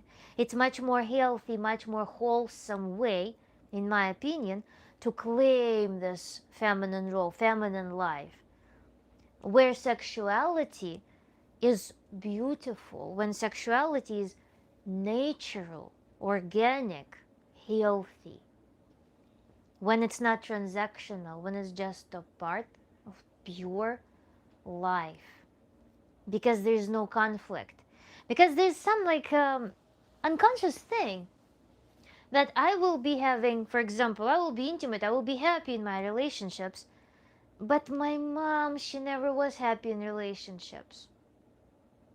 She never was happy in relationships. She never was happy in her own body. I must be loyal to her. I will feel very guilty if I do what I want to do. I will sabotage my life. I will sabotage my sexuality, my intimate life, my partnership. I don't want this. I don't want to upset my mom. My mom is so good. She gave me so much. I don't want to upset her by being happy in those dirty things that hurt her. My mom was in an abusive relationship her entire life. And I know that she was so disgusted. This man was abusing her and she had to be intimate with him. How gross, how terrible. I cannot be happy in my intimacy. I cannot be healthy in my relationships. And with that feeling, I need to save my mom by my sacrifice, grows also inability to reach sexual maturity, inability to enjoy intimate life, inability to live life, even inability to take all of these responsibilities, manage emotions. I can't. The paradox can be that infantilism in adults oftentimes is a consequence of infantilism in their parents. You take responsibility for things that you're not supposed to take responsibility for. And you're not willing to take responsibility for things that you are supposed to take responsibility for. That's why you're mismanaging your life on so many levels, not living your life. That's why we do this ritual in which we create the beautiful context, beautiful initiation, through the healed mother figure. Your mother may never heal. Sometimes children growing up, they expect that they will bring their trauma, they will bring all of the things they're upset about. They want to get something from their parents. Parents may have frozen their development 20 years ago. They also have concepts about you. Especially traumatized parents, they don't see you, they see concept of you that is convenient for them to see. It's pointless. But everything that we know about our parents also exists as a concept in our head. That's why we go and meditate, and we conduct those meditations in which we change the scenario. Because again, our interactions, they exist only in our head. This mountain exists in the head. So whatever hurts the most, we start unfolding from there. And through that, we find the states, as always, we find the state. Remember, who was it? Who was bringing this example about the sand and the mountain? I think Garuda? From the grain of sand, from that little thing, we walk the path to becoming the mountain. where our resources, where we can see our life clearly, we can manage it, we have powers, we connect with our powers. And that's how it works, guys. Anastasia knows exactly, crazy effort. Normal life, why do you want me to turn around? Step 10 of Tantra talks about the divine union. Yes, Kiva, thank you so much. My sister has been married 6 times. The grain of sand and mount is a good example, yeah.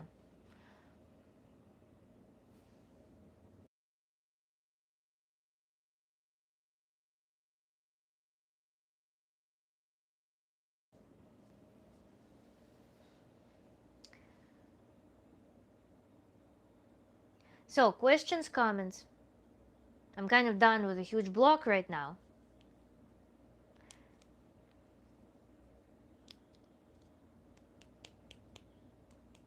Whoever is joining the chat, today we're talking about infantilism, its consequence, and how to perform therapy of infantilism through Tantra therapy, through Tantra coaching.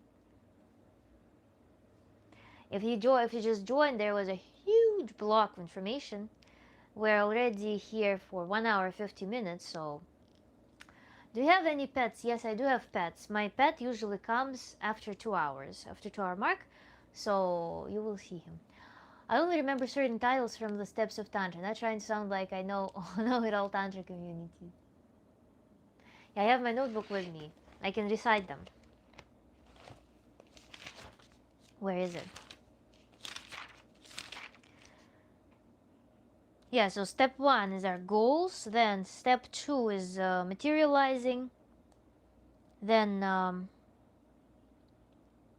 importance of the diary, then step 3 we do focus, working with focus, we do some custom breathing work and connection with the body, like emotions and the body, how they exist, feelings, senses, emotions, and the body. Then for step 4, relaxation techniques, and we start revisiting the course through conversational therapy. Then step 5, attention and dividing attention. Step 6, breathing practices.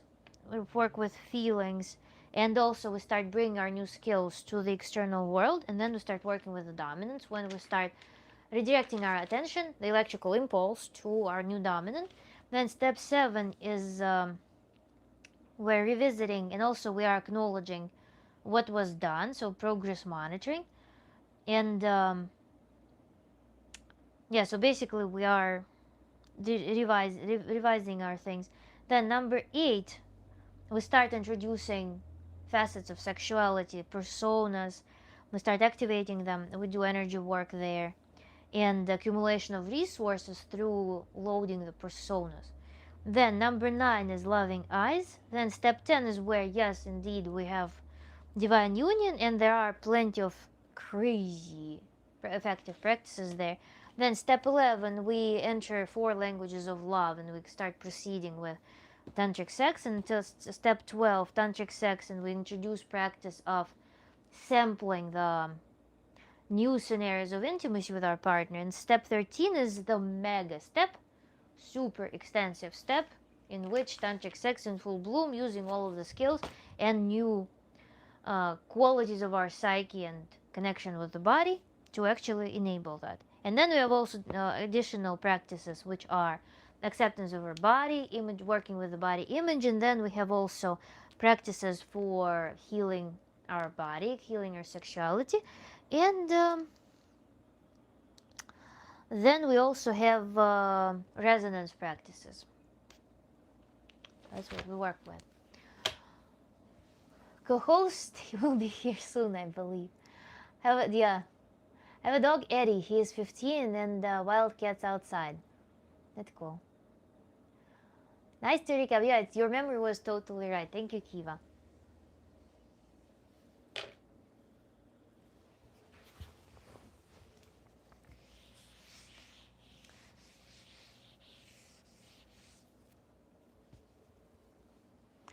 Do you think having too many partners is just as damaging to someone as much as not being sexually free? It really depends on your psyche. It really depends on where you're coming from. Because, it's depends on also which society you live in. Depends on what those partners are, what their developmental level is. Because I lived when I was an undergrad. I lived in the dorm, and so people were partying together and they were sleeping around. But it was coming from friendship. What was cool is that people were friends and they were just sleeping with each other. It was safe, it was comfortable, it was transparent. Everyone had very good etiquette of intimacy. So yeah, they had partners, not like hundreds, of course, but they had a lot of swapping going on. But it was done in a very civil, very like calm, hygienic fashion. There was a positive environment for that, like in some tribal societies, for example. That was nurturing very healthy attitude of that. If it is, and also it was through friendship, so everybody knew each other, everybody was emotionally safe because it was in a closed community. So that's one scenario. Closed community, safe through friendship, emotional connection, with hygiene, with respect, with very good etiquette. Is it bad? Is it damaging? No, probably not.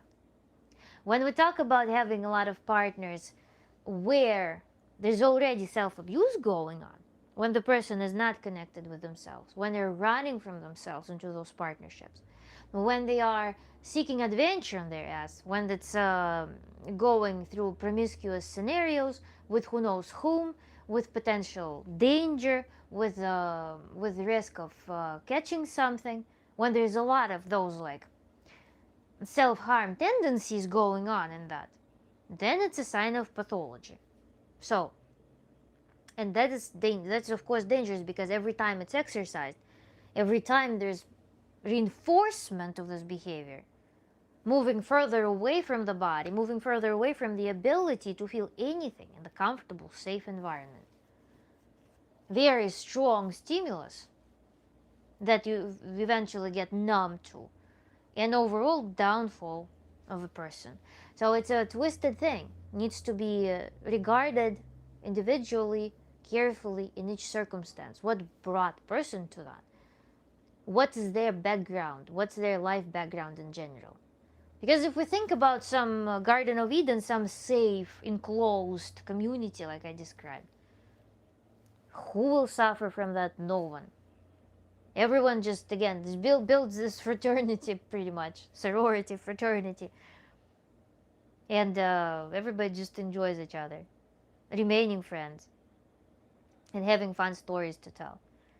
I have a book, by the way, what is that? It's about some island, some isolated island.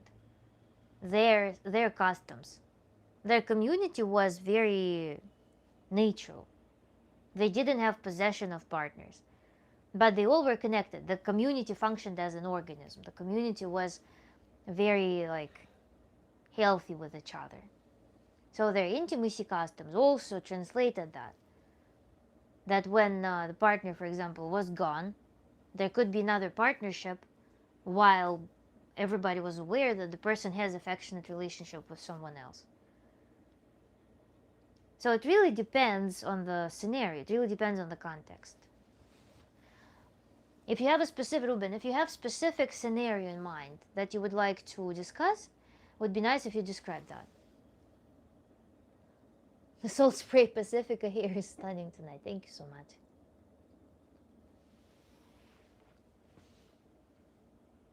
Because when we also talk about, remember those resonant cases of Bonnie Blue? Then some other girl was doing this challenge. Everybody was talking about it several months ago. Maybe a year ago it was already. There was this case where they were on a challenge to sleep with as many men as possible. As to demonstrate liberation and freedom. Is it about intimacy? Is it about pleasure? What's the point of that intimacy at that point? That's transactional. I regard as transactional. I regard sexuality in that case used as an instrument to do something else. she's the reason of moral collapse. No, she's not. There's no moral collapse. I have a video about downfall of society. There's no downfall, there's no collapse, there's no moral collapse. It's always been. It's human nature. No questions from me, madam. Just reviewing at the moment. So far, all information is clear. Yeah, when we start using sexuality as a tool for transaction, as the tool is mismatch tool. For example, I'm scared and to do something in my career, I'll be trading my sexuality to kind of sublimate my success in my career, for example. Or when I don't want to access my emotions, I will use sexual organs, even not sexuality, my sexual organs to further numb myself, disconnect myself from my emotions, not go in depth. And that way, without the mirror who will be reflecting emotional connection with me, will be much easier. It will be just more streamlined. Another thing, by the way, it's also a symptom of infantilism in a sense, because one of the areas where infantilism manifests is inability to create. Take responsibility for creating experiences. Because what happens when people have, let's say, first date, right? The culture is such that we have fantasy, we have expectations, we have certain exciting things. Also, some anxiety associated with going on a first date, meeting someone, then breaking that boundary. We were not physically touching, now we can physically touch. The moment we break this boundary is very exciting. So the person assumes now, if that worked on its own before, in my further in relationships, I get upset that it doesn't work on its own anymore. But I just ditch the huge component of what was making it exciting in my own mind, in my own body. I don't do fantasy anymore. I don't show up to do something extra. I don't create exciting scenarios. I don't regard my partner as something more than a piece of furniture. But I expect the same things to happen as before the first date, before we broke that boundary. That happened on its own, seemingly. That's all sign of infantilism, where I feel entitled to experiences to happen to me. Everybody will be like in this all-inclusive hotel animator. My partner must be an all-inclusive hotel animator, entertaining me, creating everything for me. And I will be just expecting and getting upset that the experiences from first encounters are no longer replayed. So there is a temptation to go and start seeking new people, effectively using them as a function. You're not interested in that new person. You're interested in the function that they can provide. New person makes me, without my, perhaps, will, without my responsibility, new person, used as a tool, makes me experience the experiences, fireworks. So I go and start using people as tools for that. I want feelings, I want those fireworks. They're not people anymore, they're not a human. The moment I face a human, sorry, that's the moment when everything dies. I don't need any of that. So I want them as a function. I don't want them, every new partner, to become a human. Guys, I want you to be a function, okay? Know your place. And that's how it goes. That's when body count starts perhaps rising, because the person wants that thrill, treating people like functions. Shuriken joined.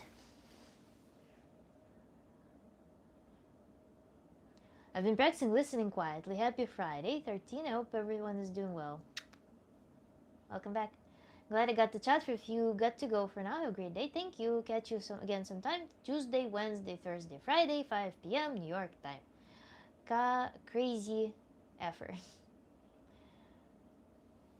So, Ruben, I hope that that is exhaustive answer to the topic, to the question. Boom. Sit straight. Whiteboard. Do you not think 1,000 men in one day is extreme? Depends on the person, depends on their level of vitality, depends on how their psyche is treating that. I don't know. Again, it's I think that I watched some snippet of the interview. They said that they lose their humane qualities at some point. Just come and go, come and go, come and go. So, can you sit?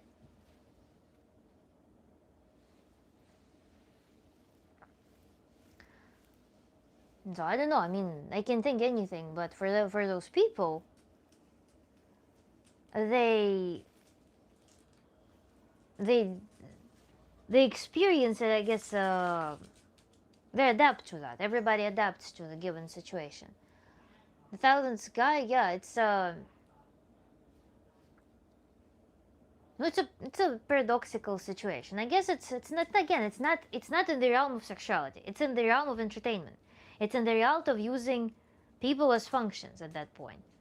It's not pure sexuality. It's sexuality tainted with a bunch of stuff.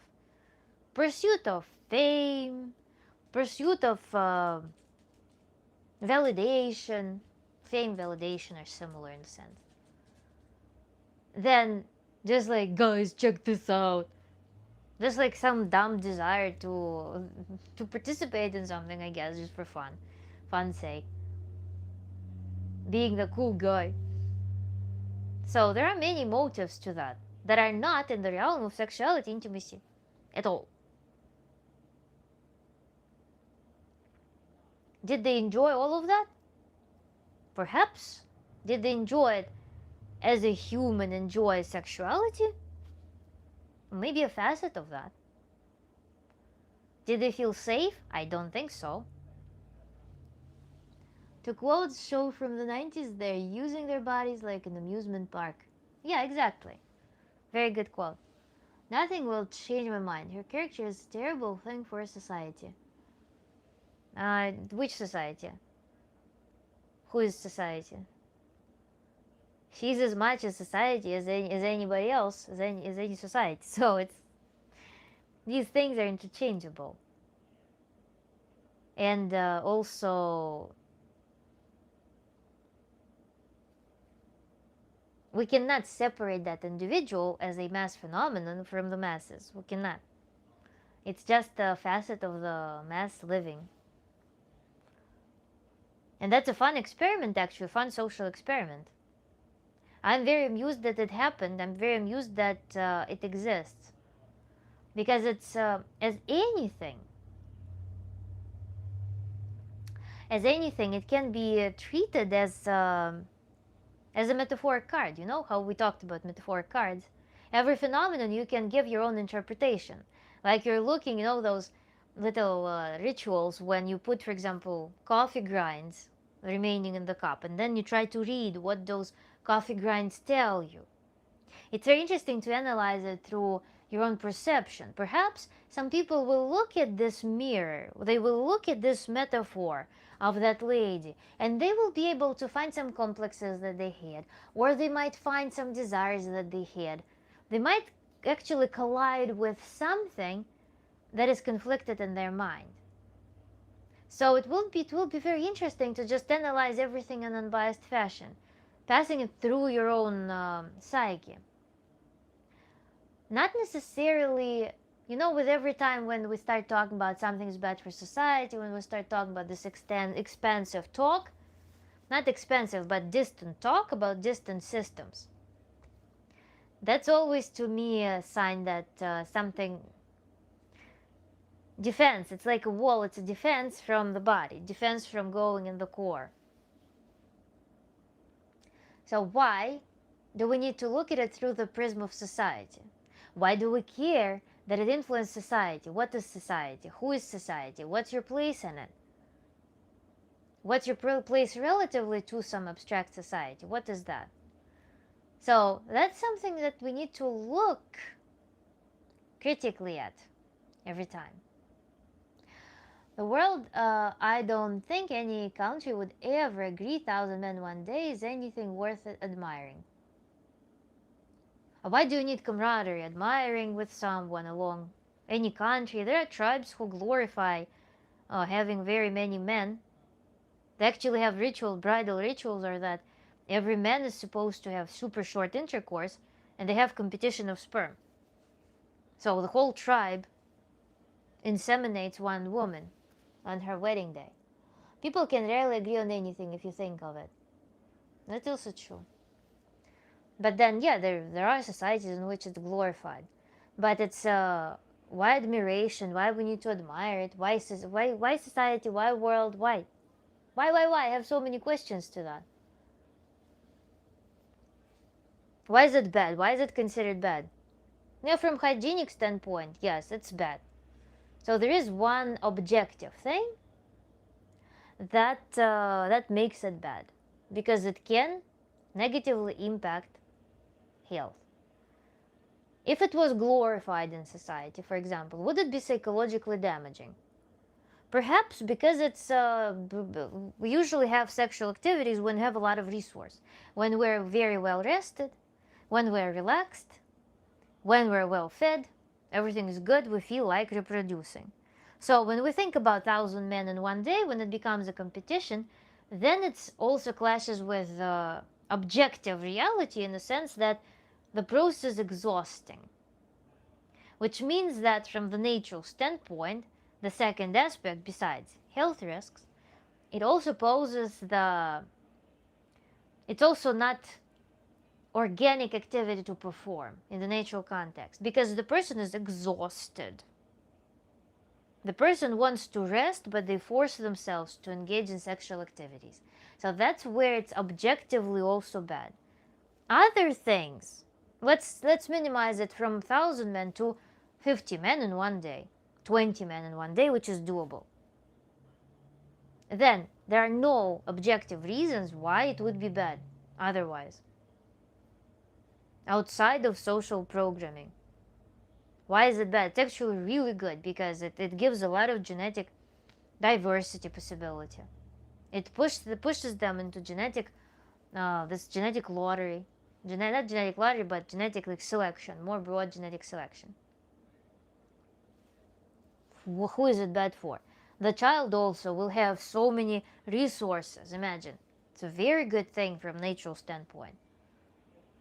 So they're just constructs in some abstract society that is driven by slave ownership, scarcity of resources, that push people into pursuing certain relationship models and sexual behaviors. That's it. It's just how society is built, how it survives. But if there was no social programming, saying that it's in some sense immoral, for example, there would be the only constraints there would be natural, that there is natural limit, that the woman is not pushing her beyond her fatigue limit, which a woman can last much longer than a man, especially if there is some arousing context, and that it's healthy in terms of different things, germs. But in a healthy society, health aspect would not be a problem either, because people would not be contracting anything if they live healthily overall. So what are the things? There's only social programming that makes us look at it in some critical way. And that's why I like it as an experiment. I like it as a probing stone, so people reflect on what's happening, and also reflect why it's uncomfortable. When I think about the discomfort associated with that, I think primarily, on purest level, primarily of those two aspects. It's not physiological, and second, that is very risky. Other things can be subject to scrutiny. Give me 50 push-ups, no?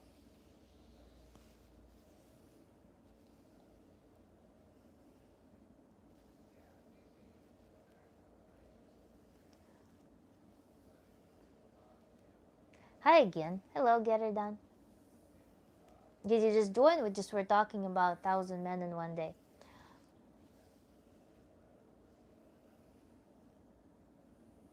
Ruben, in general, does this issue bother you in some way?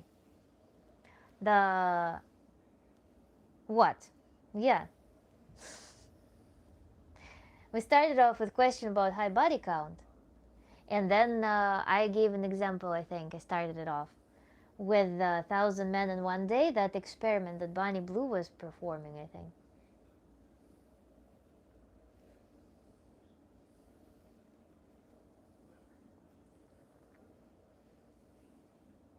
Yeah.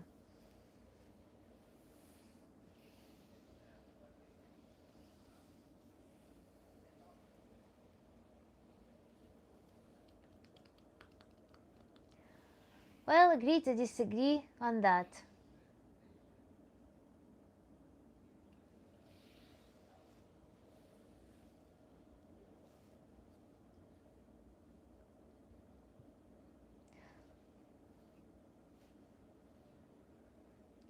Don't make women cry, you'll regret it.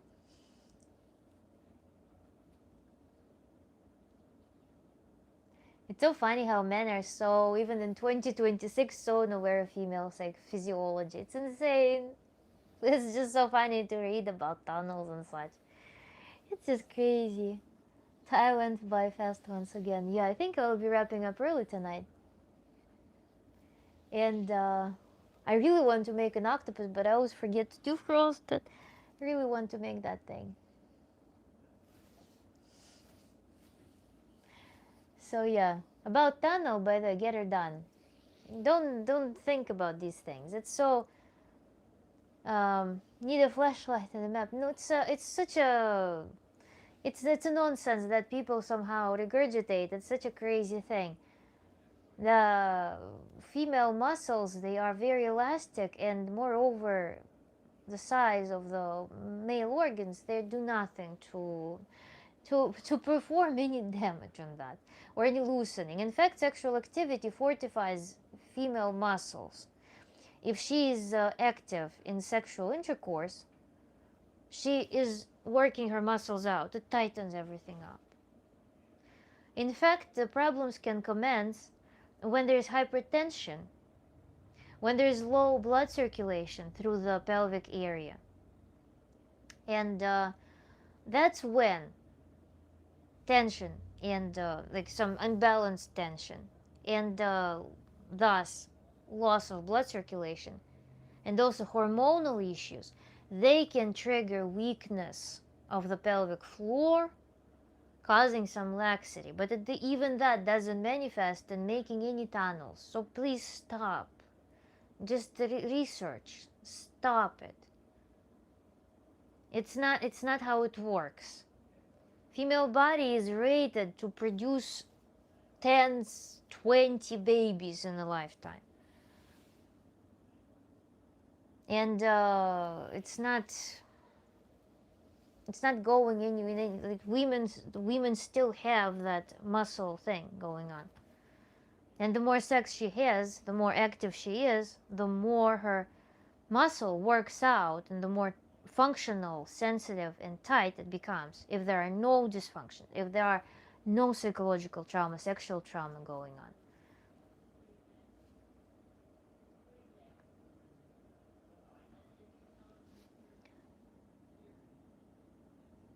Yeah, you mean it grips more like working on? Yes, it does. If she's active, if it's not a traumatic, if it is a consensual, healthy intercourse in which woman is active, in which woman is properly aroused, then female organs are going to be only healthier through that. Just curious, not judging. You're my teacher for this instance. Yes, nobody is developing tunnel through intercourse. No. It's I mean, if you have a partner, you can interact and research what you're dealing with. You can ask them to grip it if you have some if you have finger or something inside, and you can feel how powerful this muscle can be and how it works out during the process. And these muscles, they're tied also to the whole complex of pelvic muscles. The more active, healthily active, the more relaxed the woman will be. And the more, again, she's engaged in sexual activity, the more blood flow there is, the more functional, the healthier this muscle will be. The problems commence, again, when there is something locks in, when sexual activity is not consensual, when sexual activity is traumatic, when there is tension, blood flow doesn't happen, then the muscle can start being dysfunctional, losing sensitivity, losing ability for arousal, healthy functional arousal. Think about your genitals, how they are flooded with blood. If there is some problem, blood doesn't flow properly, then the function will be impaired. The muscles will be malnourished. The muscle is malnourished, muscle starts degrading, it starts experiencing some sort of atrophy. When there's a constant tension pulling somewhere there as well, that can be a consequence of trauma. For example, there was some emotional distress even associated with sexuality. Something locks in, or it was painful to have intimacy.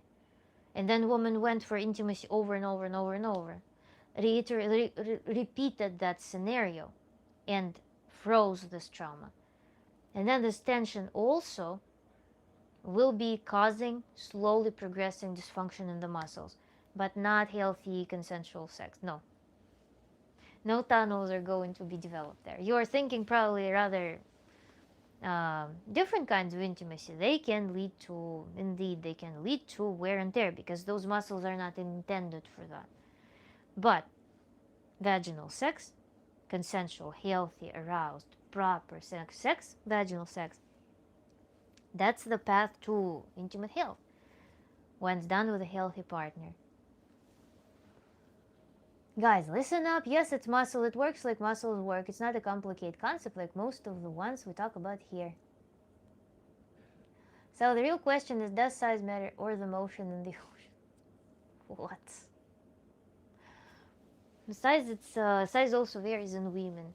Vagina can expand, can become longer, and there's different depth. There are women with different depth. It doesn't depend on the height of a woman. You will never predict that. So size does matter in some range. There are certain sensations that happen in the depth.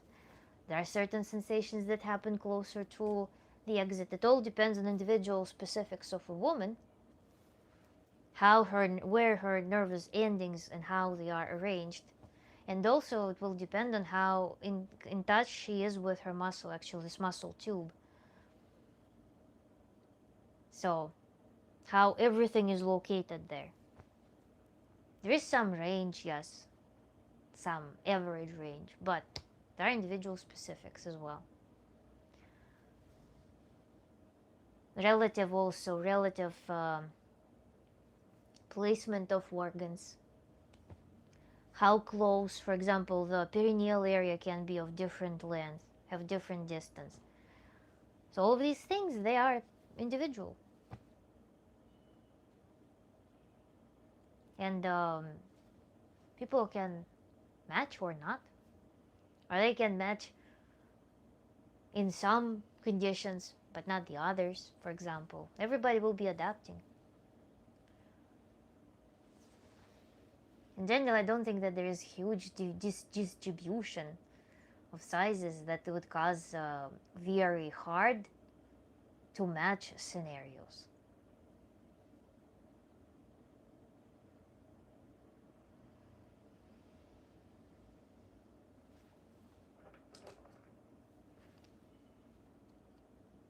And another thing, by the way, for women, it's when it's soft and supple, it may be more pleasurable, less painful. And even for men, eventually, it may be more comfortable to be with a more supple thing. Plus, also, it's not a uniform thing. It's not just a tunnel. It's not just there are folds.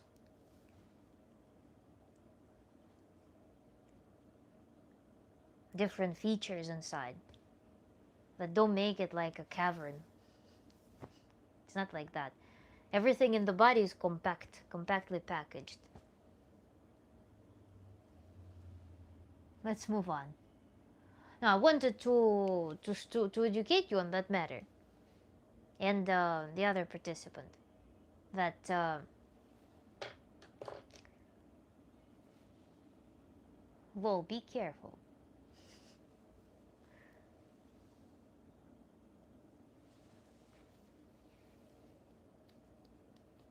Because when I see all those tunnels, I mean, it's a really buzzing thing that should be kind of dismantled, I think. It's not something that we talk about. It's not something that we should have um, as a common concern in the Tantra community. We need to have some basic level of education before we start interacting with people's bodies and before we start approaching the matter.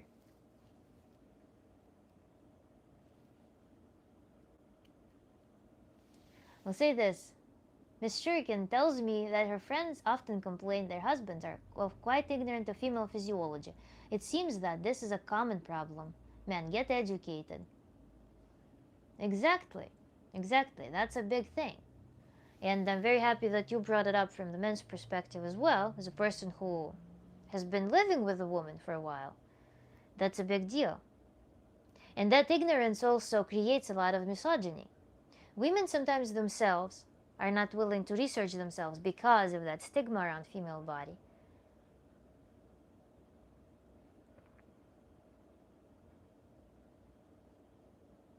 It's like something so, on the one hand, so desirable, it's like creates this conflict that it's something so desirable, but something so weird. Remove that weird by just knowing what you're dealing with. And then it's not weird, it's not scary. It's just something to respect, something to interact with. It's very important to be aware of that, yes. Because the tissues also, another thing that men should be aware of is that we female organs, they're not made of something different. They're made of the same tissues as yours. In embryonal stage, you were a female at some point. You did not have any attributes of a male. It's then that they take different placement under the influence of hormones, and when genes start being expressed, that's when everything takes its own shape, but tissues are the same. The placement of nervous endings through those tissues is quite similar as well. So it's not something drastically different. That's another theme that surfaces, that you don't understand the man. You don't understand how a man feels. As if men have drastically different human experience. Females are made out of the same exact tissue. Everything in female body is made out of the same exact tissues. Except for mammal glands, perhaps something unique about the woman. Everything else is made of the same exact tissues. I had to make a quiet exit, it was too loud for kids' ears.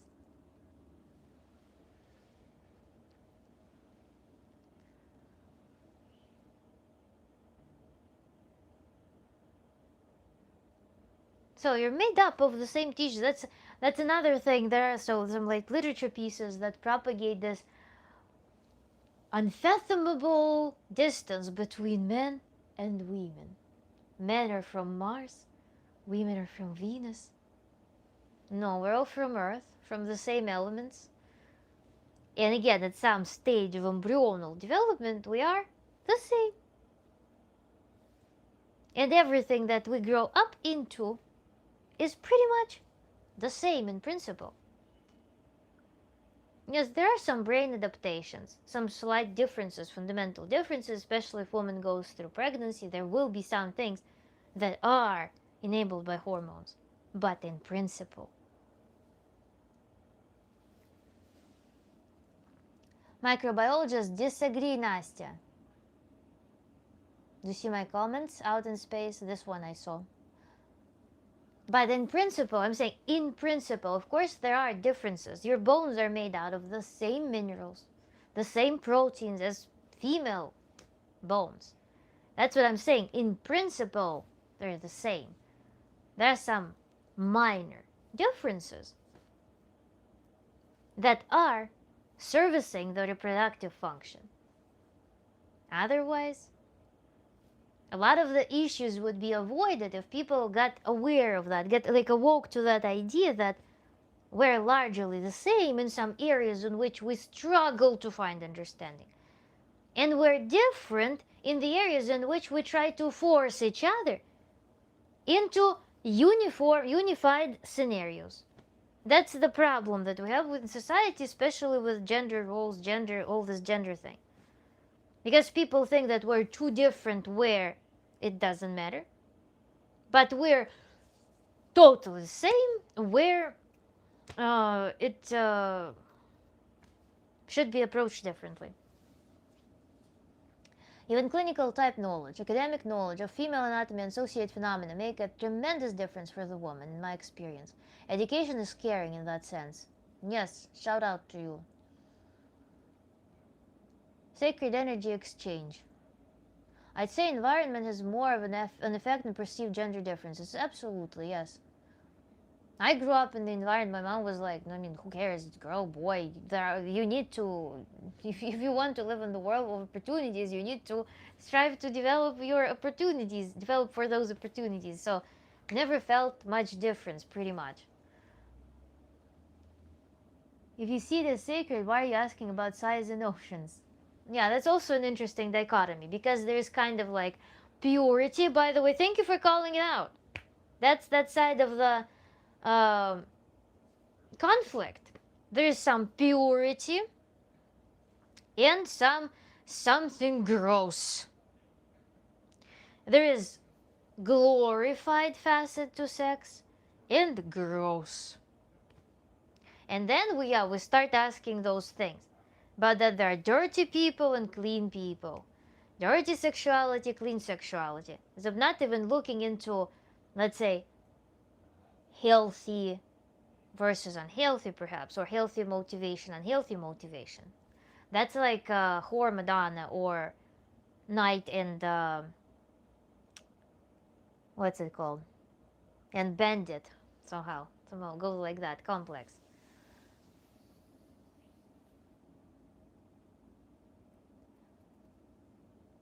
The problem nowadays is that a lot of women have too high standards and requirements for guys, and they're picky even about things that a man can control. Have you ever encountered a woman who is picky? Or do you judge that based on social media, and you don't put yourself in situations where you can try these concepts out in space? Do you actually run into this problem in your real life? Or is it something that you know exists and that's why you don't even attempt it? That picky stuff is only online, man. Yeah, so that I want you to put it to the test in real life.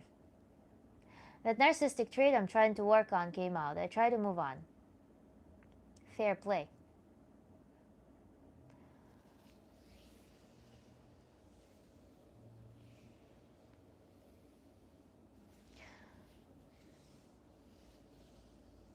Picky, high standard and requirements. I know it exists, it's everywhere. No, in your real life, can you give us an example? How many women did you talk to that had very high standards out in space? Let's crunch numbers to see the real deal. I was on the phone. You might have said a lot of context for what you were saying, but I heard that and I'd respond when I got off the phone. Sure. A lot, about 100. Out of 100 women, what were they demanding? What's your stats? To the picky is real life, unless ugliness is a thing. Just get a haircut, take a shower, and hold down a job. Also, I mean, if you feel like everybody's picky, maybe you're picky. That might be that cheesy mirror thing. Or not picky, maybe you're, again, looking for functions. Maybe you're looking not for girls themselves, not able to look at them in a humane fashion like you want to be treated yourself. And then everybody starts playing the function game because you're coming off as a guy who is looking for a function in a girl.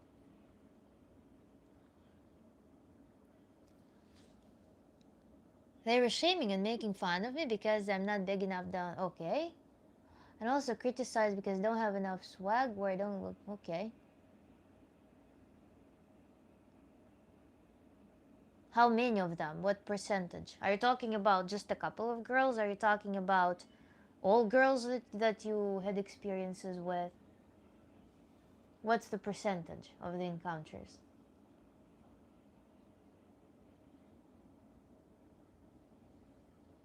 And also, let's think about the positive experiences when it was comfortable, when you felt acceptance. Because to talk about universal experience, it must be close to 100%.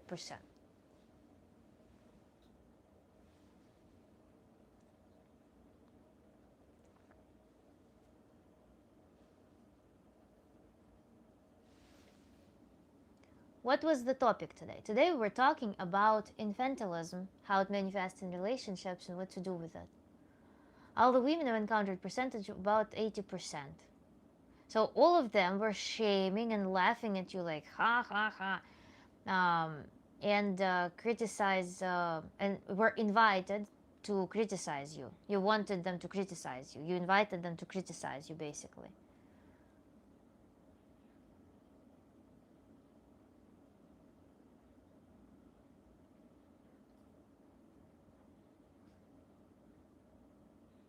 No, they all were. You were saying that they were all shaming and making fun. So they were like laughing, making jokes.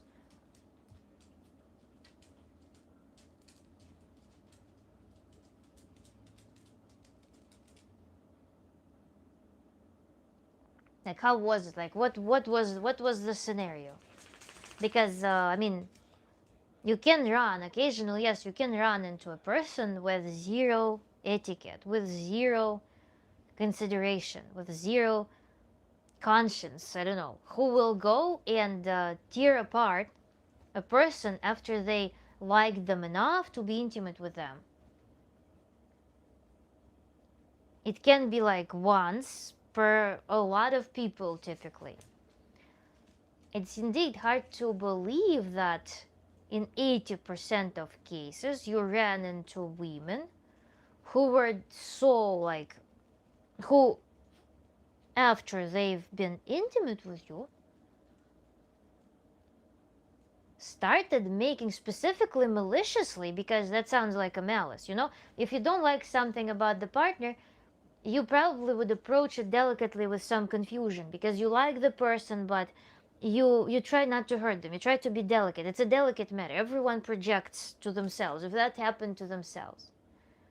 So they would probably be more considerate. If that happens as a mass phenomenon, they played me. They had no interest in me. They thought it would be a funny joke. So 80 women, you told 100 women, so 80 women out of 100 random, like some selection, 80 women were playing these things.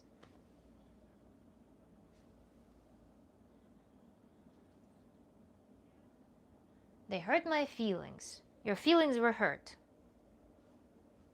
Собака пришла. You're right on time, мой бубик. Мой хороший. Мой бусенька моя. Пришел. Ух ты ж. Пришел.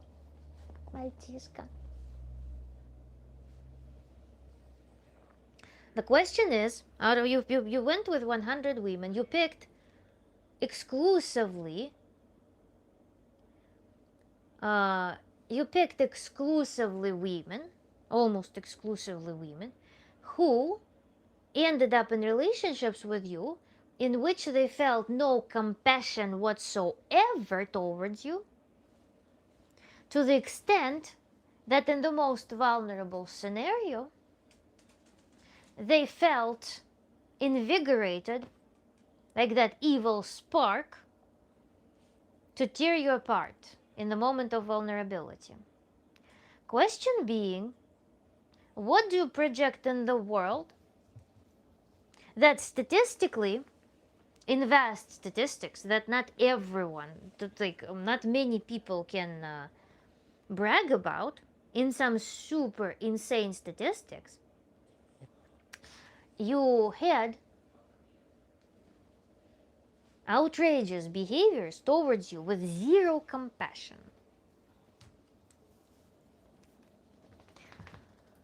Can we please change this topic? Absolutely.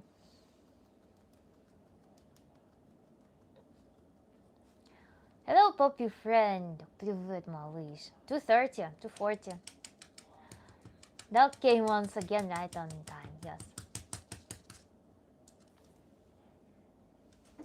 Indeed, it's like sounds like it's either very impressively good stats to go and do some self-reflection why it happens to you in a statistically relevant fashion, not like one-off idiot who just comes and says something because they don't know how to communicate, they don't know basic etiquette. But it's a vast statistics, like unique case, Either reflect on that. I mean, that requires some self-reflection, I think. What does sexual immaturity look like? It can look as exhibitionist sexuality, a sexuality that you trade for affection. For example, you feel like this is the only worthy, needed thing because of some trauma, for example. So, infantilism, by the way, I know that you said that it's rampant, but it's oftentimes a consequence of infantile parents. And also a consequence of some deep trauma in which people, for example, parents were disabling their child. Parents were not allowing emotions or were not noticing a child. And the mature sexuality oftentimes the result of SA events. It's events of traumatic kind experienced in childhood. So it's not something to laugh about. It's not something to judge people for necessarily, because it often happened to them, and then it manifests later in life as infantile behavior. It's not always that children, that is just a person deliberately behaves in a certain way. It may be a problem if person doesn't acknowledge it as a problem that they can and should solve. That's probably when it becomes, like, we look at it like, why wouldn't you do something with it? But if a person is proactively trying to figure it out and work on it, then it's very admirable, because you know that it happened to them and they are doing everything to become more forward in life, more better person, more integrated, more functional person. So it's a really good thing. But yeah, sexual maturity can look at as trading sexuality for emotional benefits or even financial benefits. Then disconnect with the body, inability to accept your biology. For women, very relevant, very commonplace thing when female biology is like, then also inability to lead in general sexual life in some comfortable embodied form, claiming sexuality because, for example, your mom was very oppressive, was very authoritative, was very controlling, did not allow you to grow up mentally. Don't be sad. Feeling sad is okay, but try to reject sad thoughts. My problem is probably from being beat as a child, but I still pull through. Or sad causes, rather, yeah. So, being beat as a child, yeah, it forms also a reflex. You don't feel safe. There are physical repercussions of being yourself. It's unsafe to express yourself in certain ways. You don't know. I mean, whatever scenario parents created, because it's feeling a super aggression. You feel like you're in a position where you cannot reflect the aggression back. Imagine how unnatural it is. You're a human, right? What happens in nature, your aggression is there to defend you. Your aggression is the top measure. Listen to this. Aggression, physical aggression, is the last resort that animals opt for. Unless it's hunting, it's cross species. But physical aggression is something that humans use as a last resort. Imagine what happened. You lived on the one hand with a human who felt unable to endure a child to the extent that they attack a child physically, because this is the last resort for them. This was the most unbearable thing for them. So the parent who is beating is very mature, because they perceive a child is a threat. Imagine where that parent is mentally. On the other hand, the child reads it as it's unsafe. My parent is unsafe. There is some hypothesis, by the way, that says that if a parent is physically abusive, then the child learns that their parent is capable of defending them from the rest of the world. It's absolutely false. Oftentimes, parents who are those like household boxers, they are very dysfunctional in standing the ground in the outer world. They just won't. It's rare when this parent is, for example, this like father who is guarding the whole household, who can beat up everyone and then also beats their kid. It's one scenario. But when it's mother, for example, that's oftentimes I can't manage child. I can't manage. Sorry. You are responsible for my feelings. That's usually makes a child in the moment to be the adult, to be the biggest threat, that mom delegates responsibility for her feelings on the child, and then shows the child that this is the last resort, aggression. At the same time, child cannot beat back. In nature, if something attacks you, you attack back. What you learn is that you are incapable of attacking back. So what this mom shows is that you cannot defend yourself, which means that you want to seek the scenarios in life in which you will have the attacker and someone to save you. That's the deepest desire, to be saved from that. Because you are prohibited to save yourself.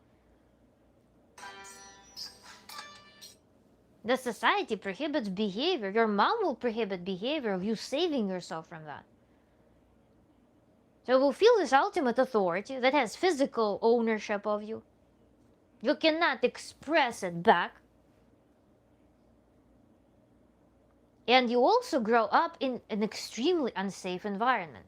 So instead of being a child developing, your amygdala is like firing off that you are unsafe. Your vigilance is always on the peak. The person who you receive benefits from, resources, is unsafe. A psychopath, effectively. Unstable. So to get resources, you endure, you think, you grow up with an idea that getting resources is a trade-off to endure some volatile, crazy person by your side. It's always been from my mom, but that's probably the fear of rejection from women. You have to forgive your mother first. Fuck that, Ruben. There are things that should not be forgiven.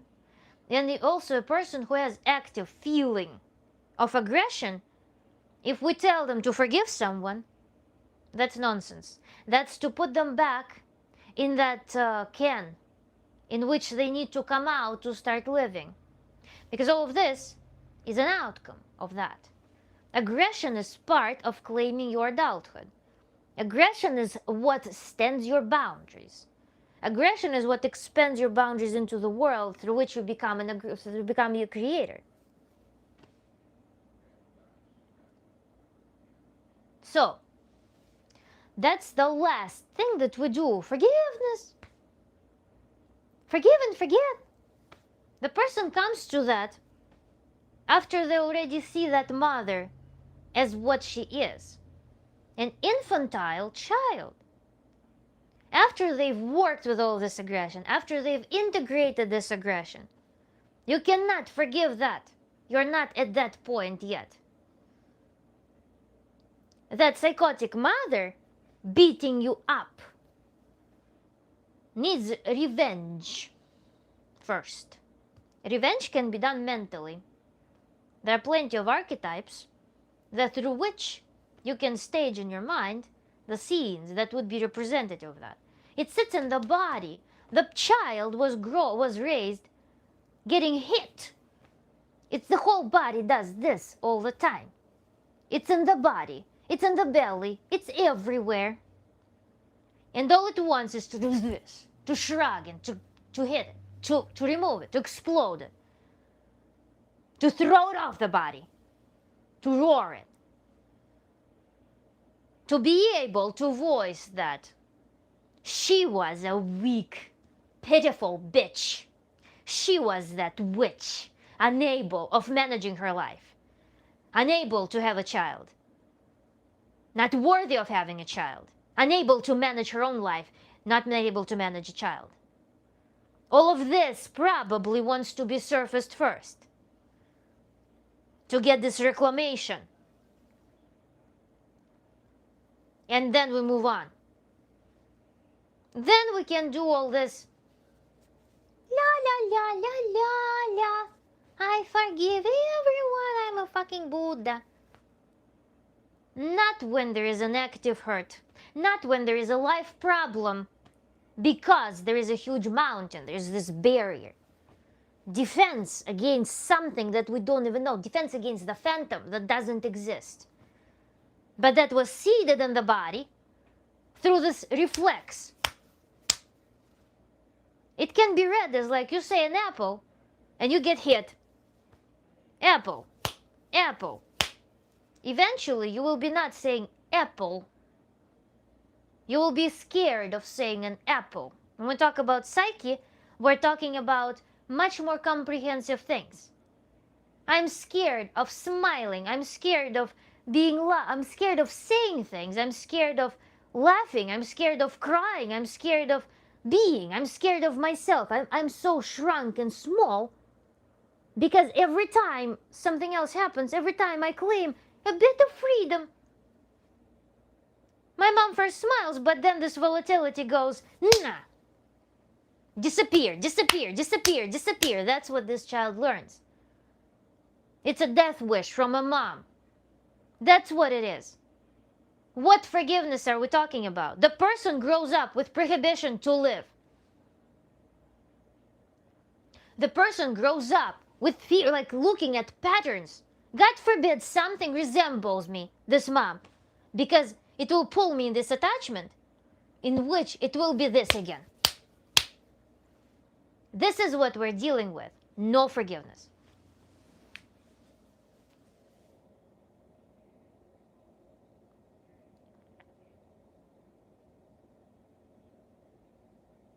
A person has the right to defend themselves when situation demands it.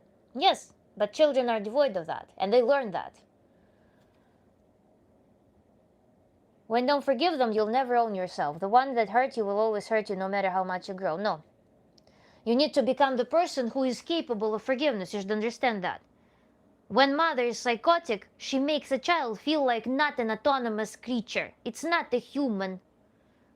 To forgive, you need to become above that. Forgiveness comes from above. When you're still largely the part of when trauma is so big and you're part of that psychotic, volatile mother, you cannot do forgiveness. And I'm not bullshitting that. I'm talking from experience. A parent should never hurt children. Forgiving them is allowing yourself to develop. If I told you my origin, you would never believe in forgiveness, but I took control. Coming to terms with trauma is critically important. Forgiveness is divine, they say, but maybe some things are unforgivable. Either way, it's probably important to move on, but not forget.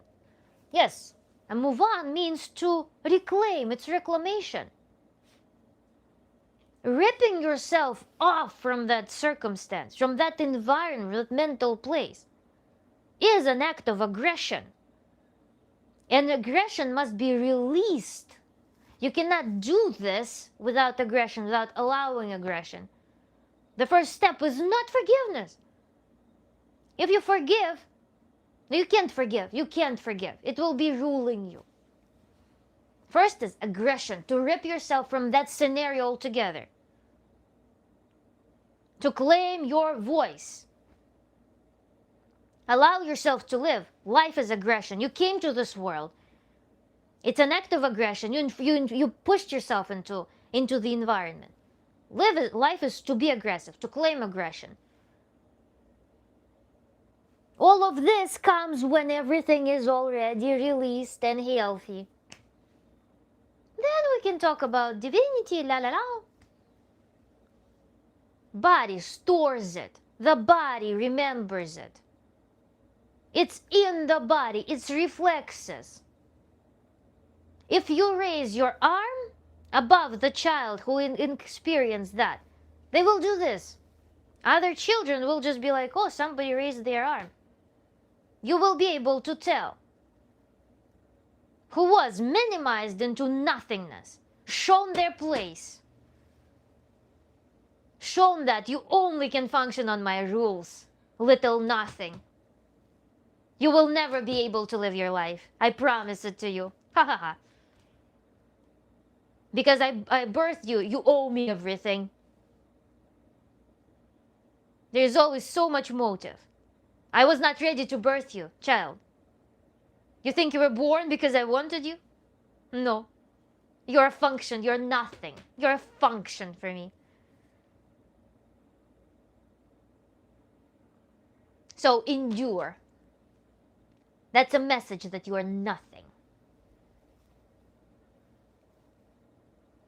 And that becomes a dense, condensed matter that needs to explode and come to its normal size.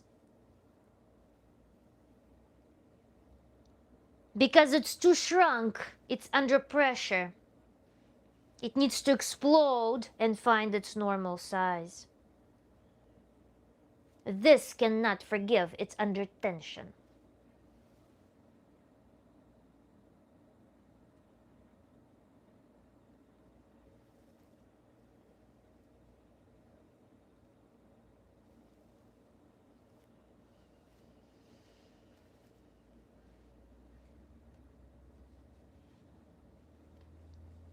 So first, recommendation here would be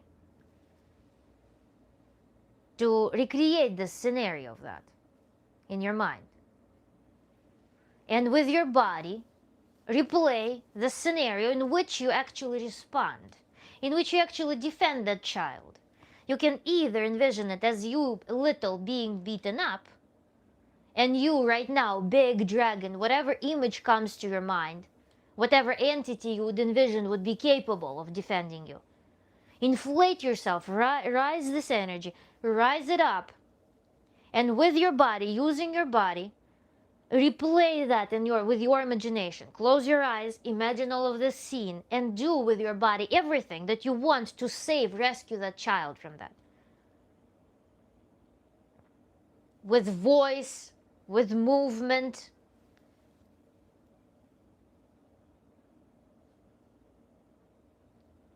Find the words that you want to say. This is the first step to reclamation, to feel your size. To come out of that little nothingness.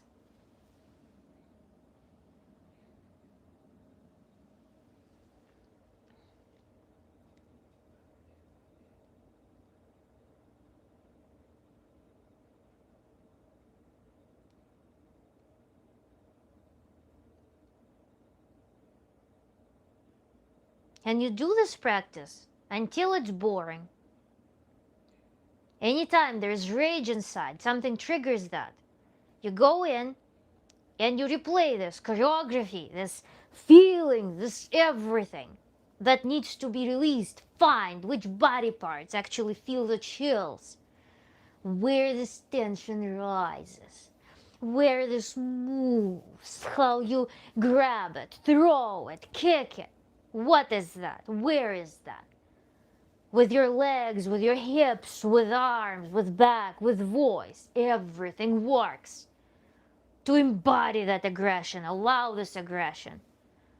Until it's boring, until you go and that you're like, nah, I'd rather have a cup of tea.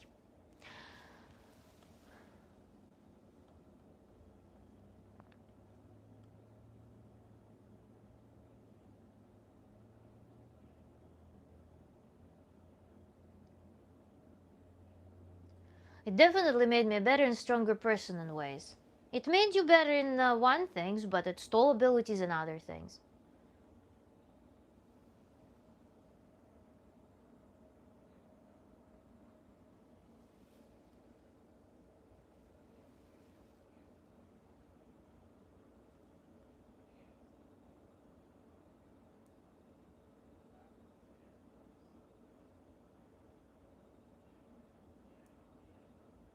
It's actually very funny how psyche prohibits you right now. It prohibits you your aggression. Reflect on that. Get it done. It prohibits you the aggression. You feel like, I need to find positive sides of it. I will not allow myself aggression. No, no, no. That's exactly how it works. But it was, after all, it was good. Let's do what was needed to be done.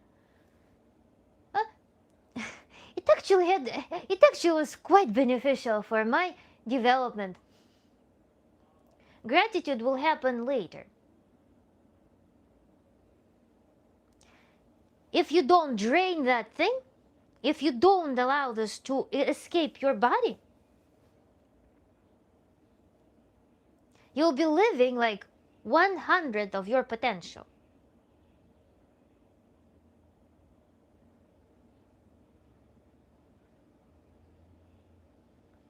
And it's always the case.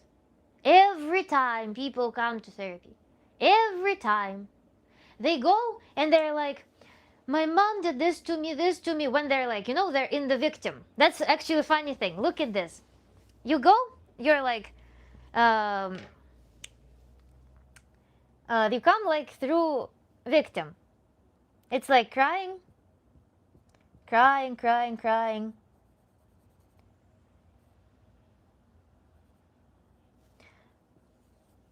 My mom did this and this to me. La la la la la la la. The therapist will be like, okay, listening. You tell all the story from the perspective of the victim, okay? Now, the therapist tells you, let's release aggression. Or not doesn't tell you, but does something. Let's release this whole thing. Let's defend that child. Let's have that explosion.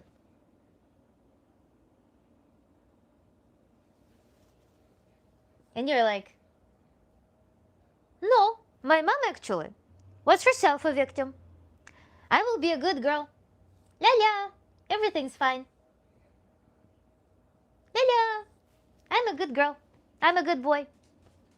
La la la. And what happens? We go back to victim. Next time we don't have a resource. Next time we encounter a situation that triggers, we go back to victim. Victim is the state of compressed aggression. Victim is a tyrant in making. Some victims weaponize victimhood.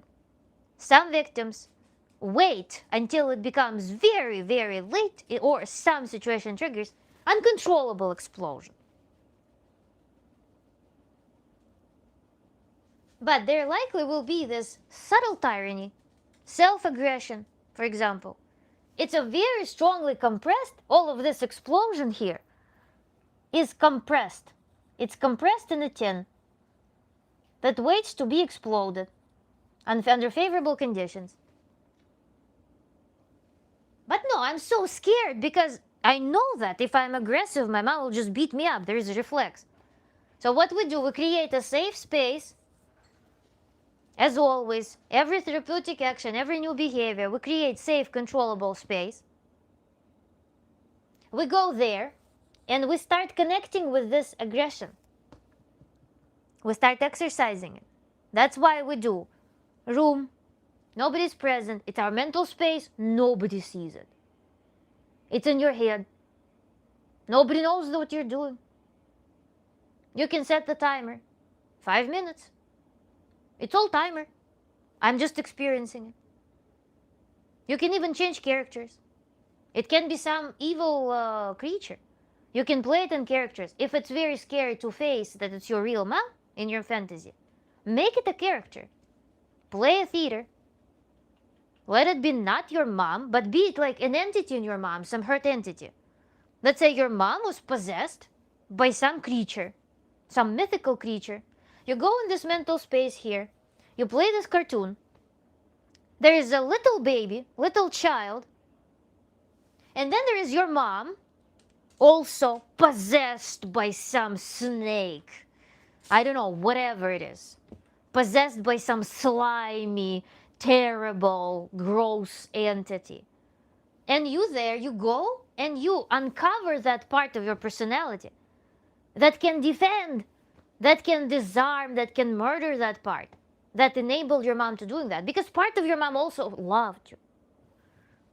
But in those moments, she was communicating through this, you can reframe it as possession.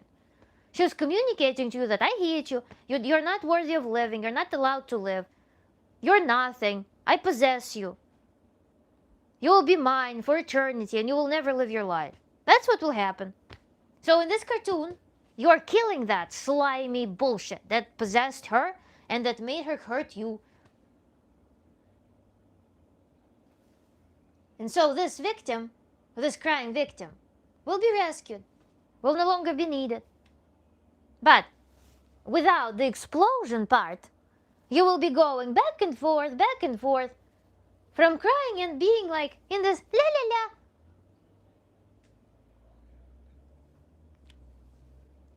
I just spoke to her about it, but she denies it. That's the only thing that hurts at this point. Of course she will deny it, and she will never be able to reclaim that. She'll never be able to tell you that,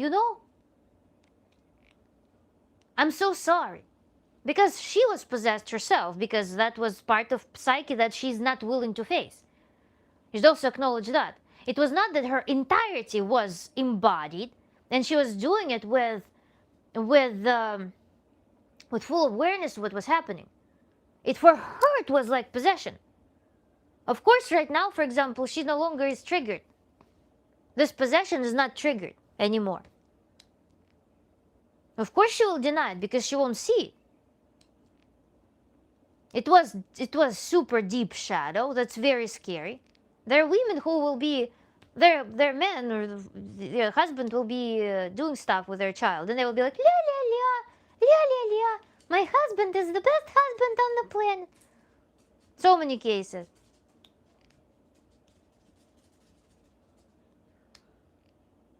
She does say she was a bad mother, though. It's not about her. Let's also switch focus from her to you. It's you right now living your life. Focusing on mom in that sense shows another thing, another proof that you're her property, that you're trying to grab something from her. That thing. You think that your mom possesses treasure that you need. Because the circumstances in her life made you believe that. That she possesses something that you need to take. She doesn't have it. The secret is she doesn't have it. She doesn't have it. It's not about her. It's about this treasure in you. And this treasure in you is when this doesn't need to cry and this whole thing is embodied. When you achieve your normal size from a tiny compressed dot to your adequate scale with acknowledgement of where your treasure is. Your mom doesn't have anything at this point that you could benefit from. She gave you everything she could. She's exhausted.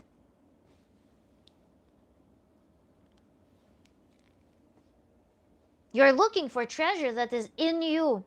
But because your mom told you that you shouldn't be accessing this treasure, your mom told you, showed you with her actions, with building this reflex, she showed you that you should not exercise your treasure. No, there's a prohibition. You cannot access your treasure. Rely on me.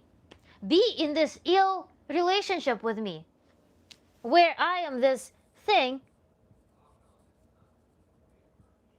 Be in this ill relationship with me. Be the function. Be my servant. She was telling you this. By beating you, she was communicating this to you. She told you, no, you don't have the treasure.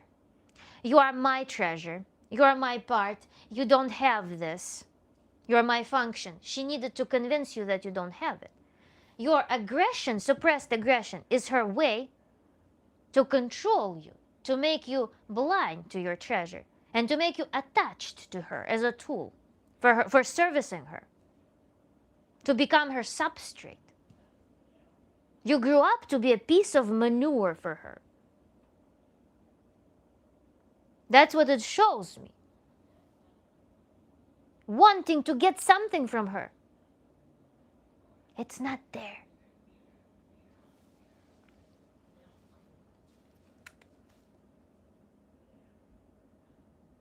Last time she beat me, I didn't show emotion. That's when it all stopped.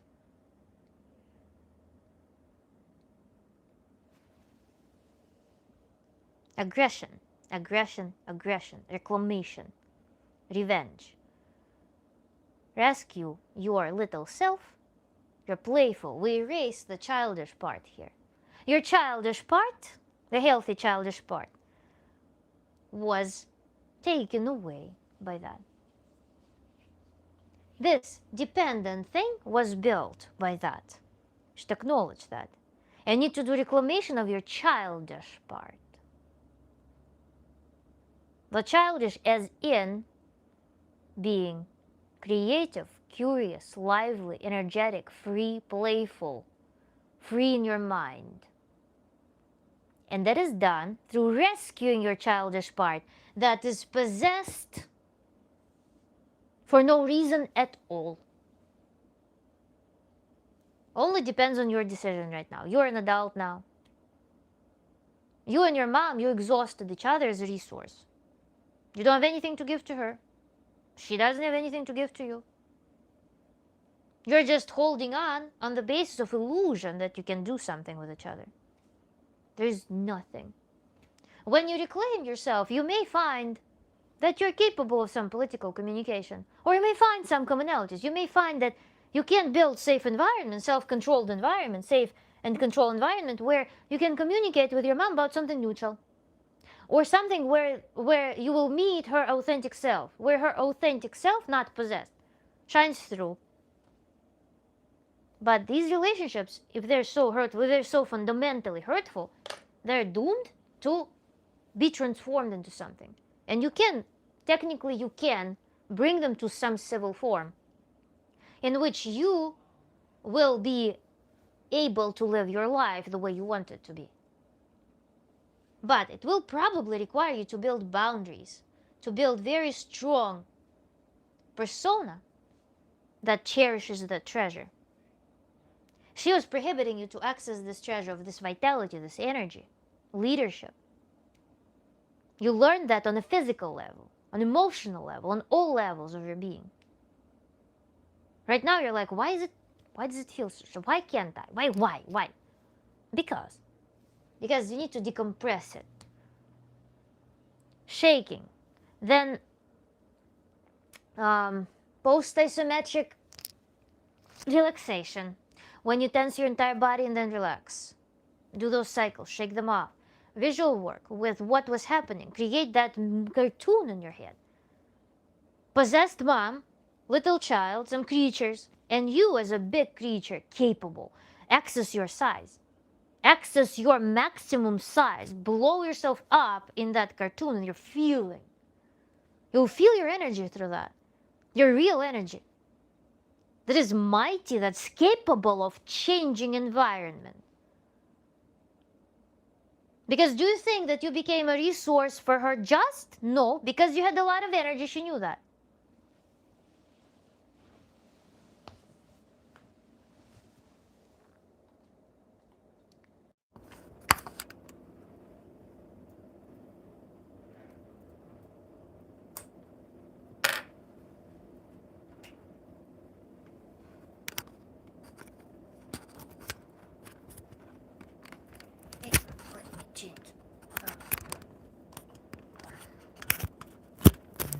Whoop.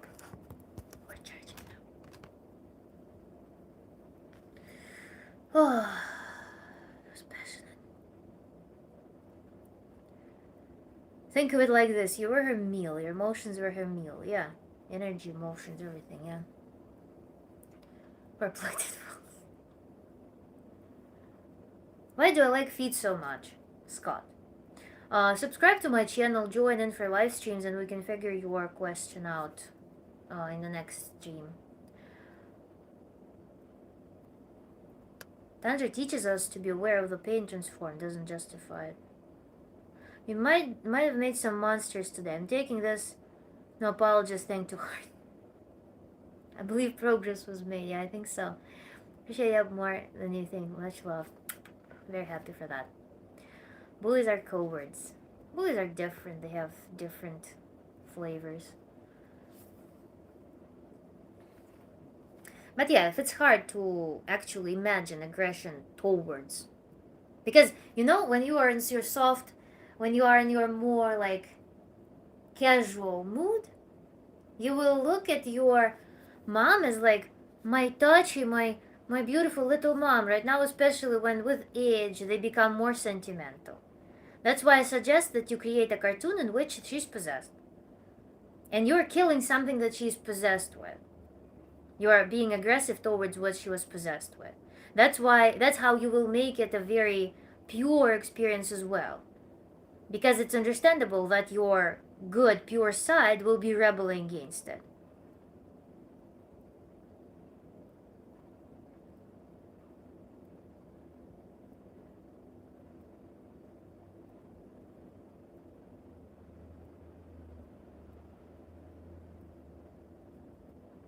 Because your justice monster that exists in you, this justice monster that wants this reclamation, that's the creature that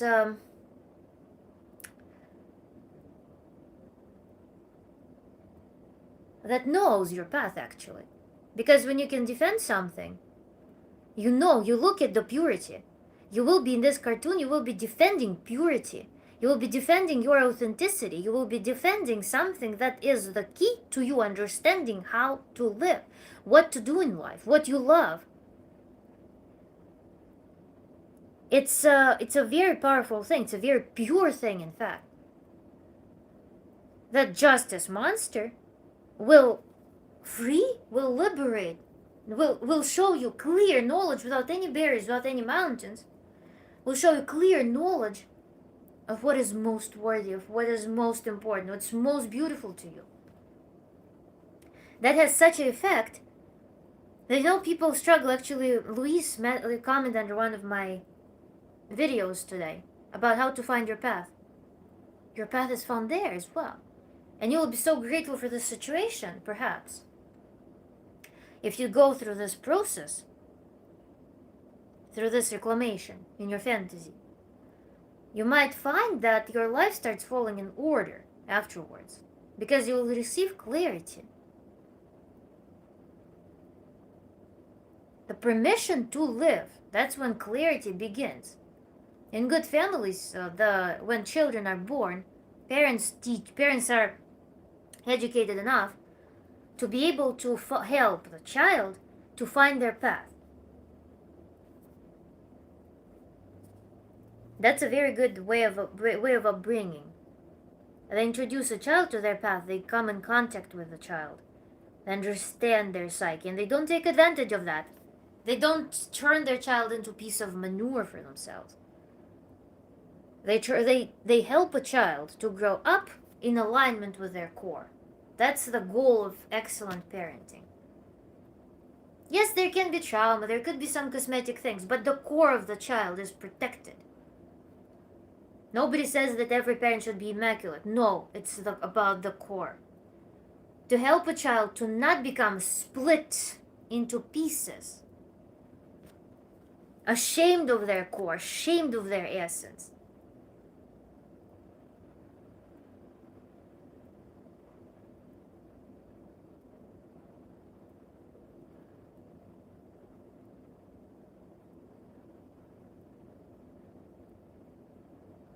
Think of it again, that you're healing your mom, healing yourself. It's not about forgiveness. You cannot forgive the evil that was. You can think of you should understand that your mom herself was not embodied fully. To Ruben's comments about forgiveness, you cannot forgive the evil in the person. You can understand it. You can feel warm feelings to the person as a whole, or to their good side, safe side, comfortable side. You cannot forgive the evil, the absolute evil in the person. Why forgive it? My dad was the one to give me unconditional love and taught me very, very well.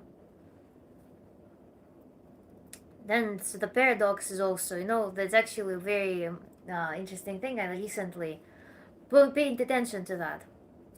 read this about somewhere, that the phenomenon of fathers in the families in which moms were abusive.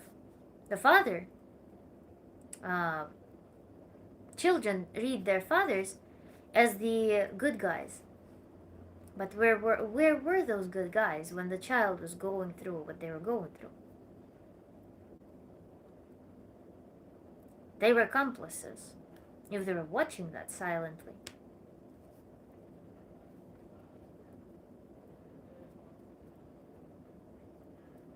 Or they were not there. They were there as like weekend dad, for example, or here are your gifts. So yeah, it's an understandable situation.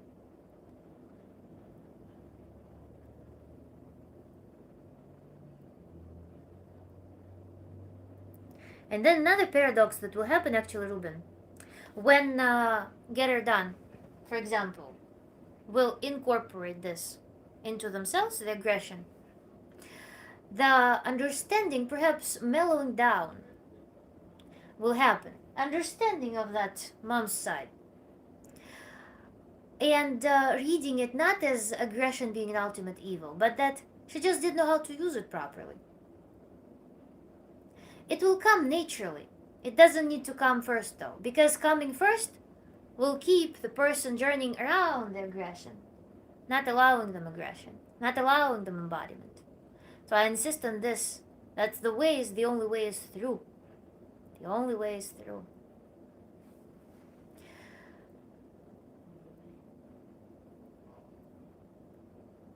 All it boils down, get it done. Even with father's things and Greg as well.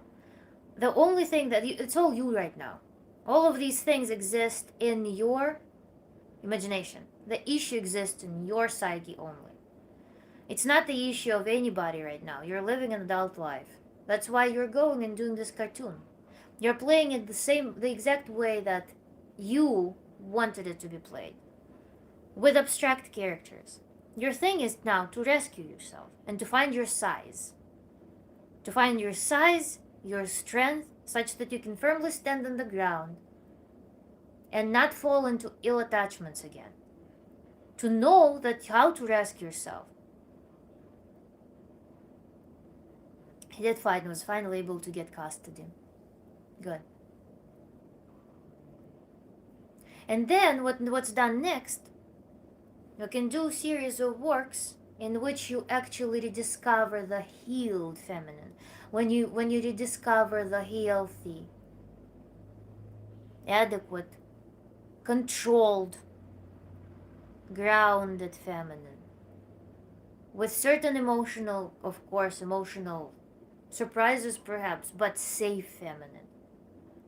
That happens later. First is reclamation. First is always reclamation. I'm very grateful for Ruben to trigger me to talk about this aspect through forgiveness. Love hearing other people's problems and how those can be solved. Really cool, Chad.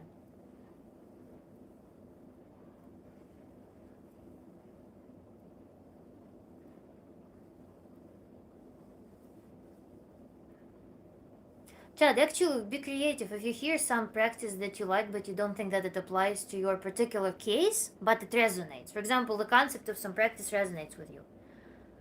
You can go ahead and redesign it to your needs. If there are some concepts, you can just be creative with that, flexible. If you like some approach.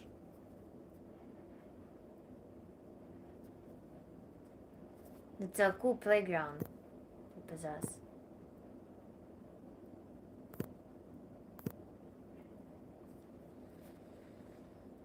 So, any questions? Any comments? Probably it was pretty high intensity, so probably should be wrapping up. Creativity. Yes.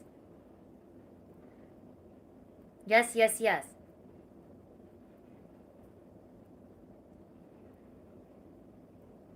All of these things are transferable. Because human experiences, remember yesterday we were talking about universality of human experiences. And a lot of the things are governed by the same laws. So those practices are transferable. Only one question. Yes, sure. Always may.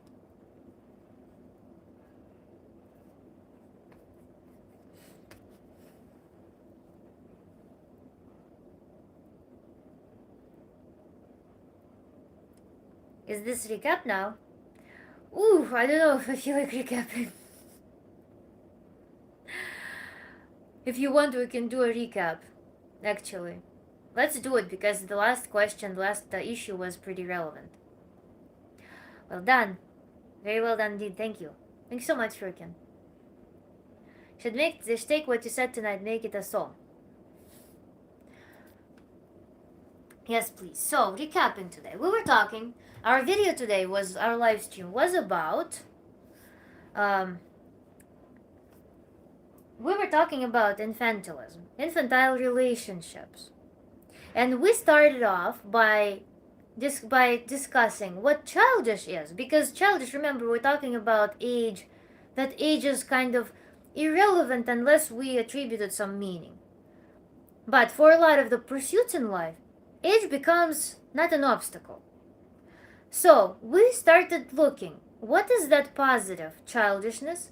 What are positive attributes of childishness, juvenility? And then we brought the dichotomy to compare it with infantilism. What it means to be infantile and why infantile actually encompasses something that's considered negative, dysfunctional, because negative, positive are dysfunctional and functional, useless or harmful and useful. So prepare this table here. Childishness already is erased. We had qualities you can watch and replay. Infantilism comes with inability, unwillingness to take responsibility, inability or unwillingness to manage one's emotions, and sexual immaturity. All of these expand onto many different areas of life, very different symptoms, very different representations. And then when we talk about infantile relationships that come as a result of these problems and their manifestations, we're talking about codependent relationships, short-circuited relationships, in which people think that they need to rob someone of some treasure to fulfill themselves, when in reality they just have this invisible treasure inside of them because they had a blockage, some prohibition to access that treasure inside of them. So their entire life gets kind of screwed up, never giving them fulfillment because they're always seeking for something in somebody else, elsewhere. So we're discussing the implications of such relationships. Then we moved on and started talking about how to actually get out of that. How to take the most painful symptom that comes as a result of infantilism and through that symptom start working on the issue that we need to address. How we can initialize ourselves into mature sexuality. How we can learn. Also, we didn't touch upon that, but it was in some previous live streams. How we can find the strengths. I think in this one we also discussed that, the mountain. How we can find the strength that makes taking responsibility easy, accessing the things easy. How we cannot be scared of our emotions. This vessel, open up ourselves to the skills that are hidden, that were prohibited to us, but that exist and want to be exercised. Because how we understand that we want to exercise these skills? Because we see something in the world and we feel like we cannot grab it, it's inaccessible. It feels like we just don't have, we're devoid of something. That's how I understand that we need to work on these skills. We look at resources that we can't possess, that we can't access. This frustration indicates that we need to work on these. So we looked at how to work on that. And then we talked about intimate relationships a little bit, about the body count, when it's a problem, when it's not a problem. And then we also did a very important thing on female anatomy. That was a nice touch-up on the female embodiment, on female initiation that we did earlier. So we studied a little bit of female sexuality and female physiology, such that our guys here, guys in our community, and actually my community is dominated by guys, feel much more comfortable dealing with female body, dealing with female sexuality, without any mystery, without any stigma. Talked about that, and then we moved on how childhood trauma manifests in these responses and how we can heal from that. What are the big implications of that in the adult life, and how to actually start healing? How to go from victim and good guy being not able to defend themselves or even allow themselves to defend themselves because this aggression from the adult was an overwhelming gesture telling the child, explaining, ingraining into them that you're not allowed to live. You're not allowed to defend yourself. You're not allowed to stick for yourself. You're not allowed. You're not capable. You're just a function in my world. So we need to not go between the swings anymore. We have only one way through to healing. We need to go through the experience of aggression, rescue ourselves from that vulnerable position, reclaim it. Rescue even perhaps the good in our mom from that possession that made her do those things in our imagination. To unplug from this bond that exists only in your head. To stop being piece of manure for the system that doesn't give you any benefit. There is no benefit other than protecting you from claiming your path, which also can be secondary benefit. But there are no tangible benefits, as in bringing you any resource and enjoyment in life, in being in that imaginary system where you are a piece of manure. None. And that is the way through to reclaim your autonomy and start accessing your treasure within through aggression, through knowing that I can, that I may. The whole goal is to find the voice that says, I may. And then take everything, every skill that you have, everything good that this upbringing gave to you, all talents, all abilities, all education, everything. Take that and multiply it by that resource. Because without that resource, without that vital breath of energy that's stored and compressed in you, making you of inadequate metaphysical size, without that, all of your skills will sit dormant without allowing you to become a leader, creator. It's not going to work without that magic breath of energy that is in you decompressing, exploding, protecting yourself.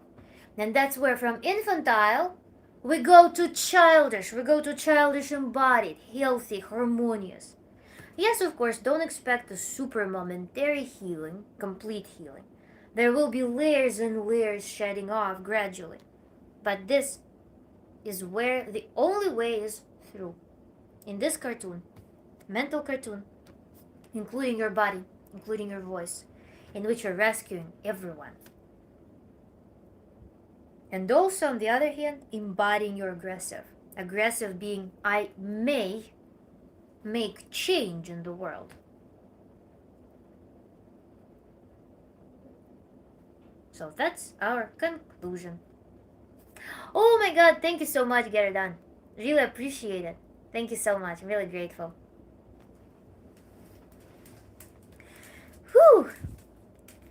Hugs, my internet friends. Yes. Let's see. I didn't mean I love, but they have problems, but the numerous problems out there make the mind seem maybe not so bad or equal. I got what you're saying, Chad. Let's see, yeah, so you relate with people, you observe and you start finding the patterns, and it's not that your problems are less important or anything. You just see how problems can be solved and how they fit in the landscape of human experiences in general. it normalizes having the problem such that you don't feel overwhelmed by it, probably. Instead of overwhelmed, there comes an attitude that it's just, no, it's a given that I just can work with. As opposed to it's something overwhelming that crushes me, for example. So that's probably the benefit of getting exposed to others. So that's a good facet of being probably in a group where we're collectively solving things. Да, собак.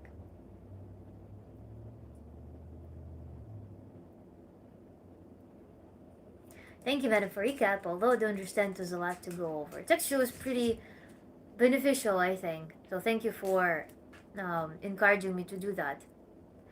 It felt really reasonable to do in lieu of the latest block of our conversation today. Теплее все, малыш, иди ко мне. Иди всем пока-пока скажем. Идем на ручки. Всем скажем пока-пока. Идем показываемся всем. My dog came to say bye-bye to everyone. Yes, бабосика всем. Бабосики, да. Вот она. И потом пойдем мясико готовить. О, Кива, thank you so much. Мадам, спасибо большое за добрые эмоции, за стрим и разговоры. Хорошей пятницы. Self-appreciation for recap. Thank you so much, Kiva. Yeah, we actually are going to take a break for Saturday, Sunday, and Monday. Monday being my household day. So, I am working on, yesterday I recorded meditation that I want to post on my website for you guys. The practice that is for very good sleep. So, moving through with that, it was really neat. So, I'll see you guys on Tuesday next. Tomorrow, actually, I was supposed to have an interview with someone, but I think it's not gonna work out this time. Person has some troubles with their account or something. So, yeah, I guess I will have a weekend. We'll finish my dress, and we'll also keep working on the project. Because it's a lame thing. I feel like I mentioned those meditations, those exercises all the time now in live streams, but I don't have them. And it's very lame because I really want you guys to start practicing them. Because those tools are super cool. I mean, they change how your nervous system works in a very short period of time, actually. Start seeing results. It's wonderful. So I really want to make this contribution. So that's something that's in works.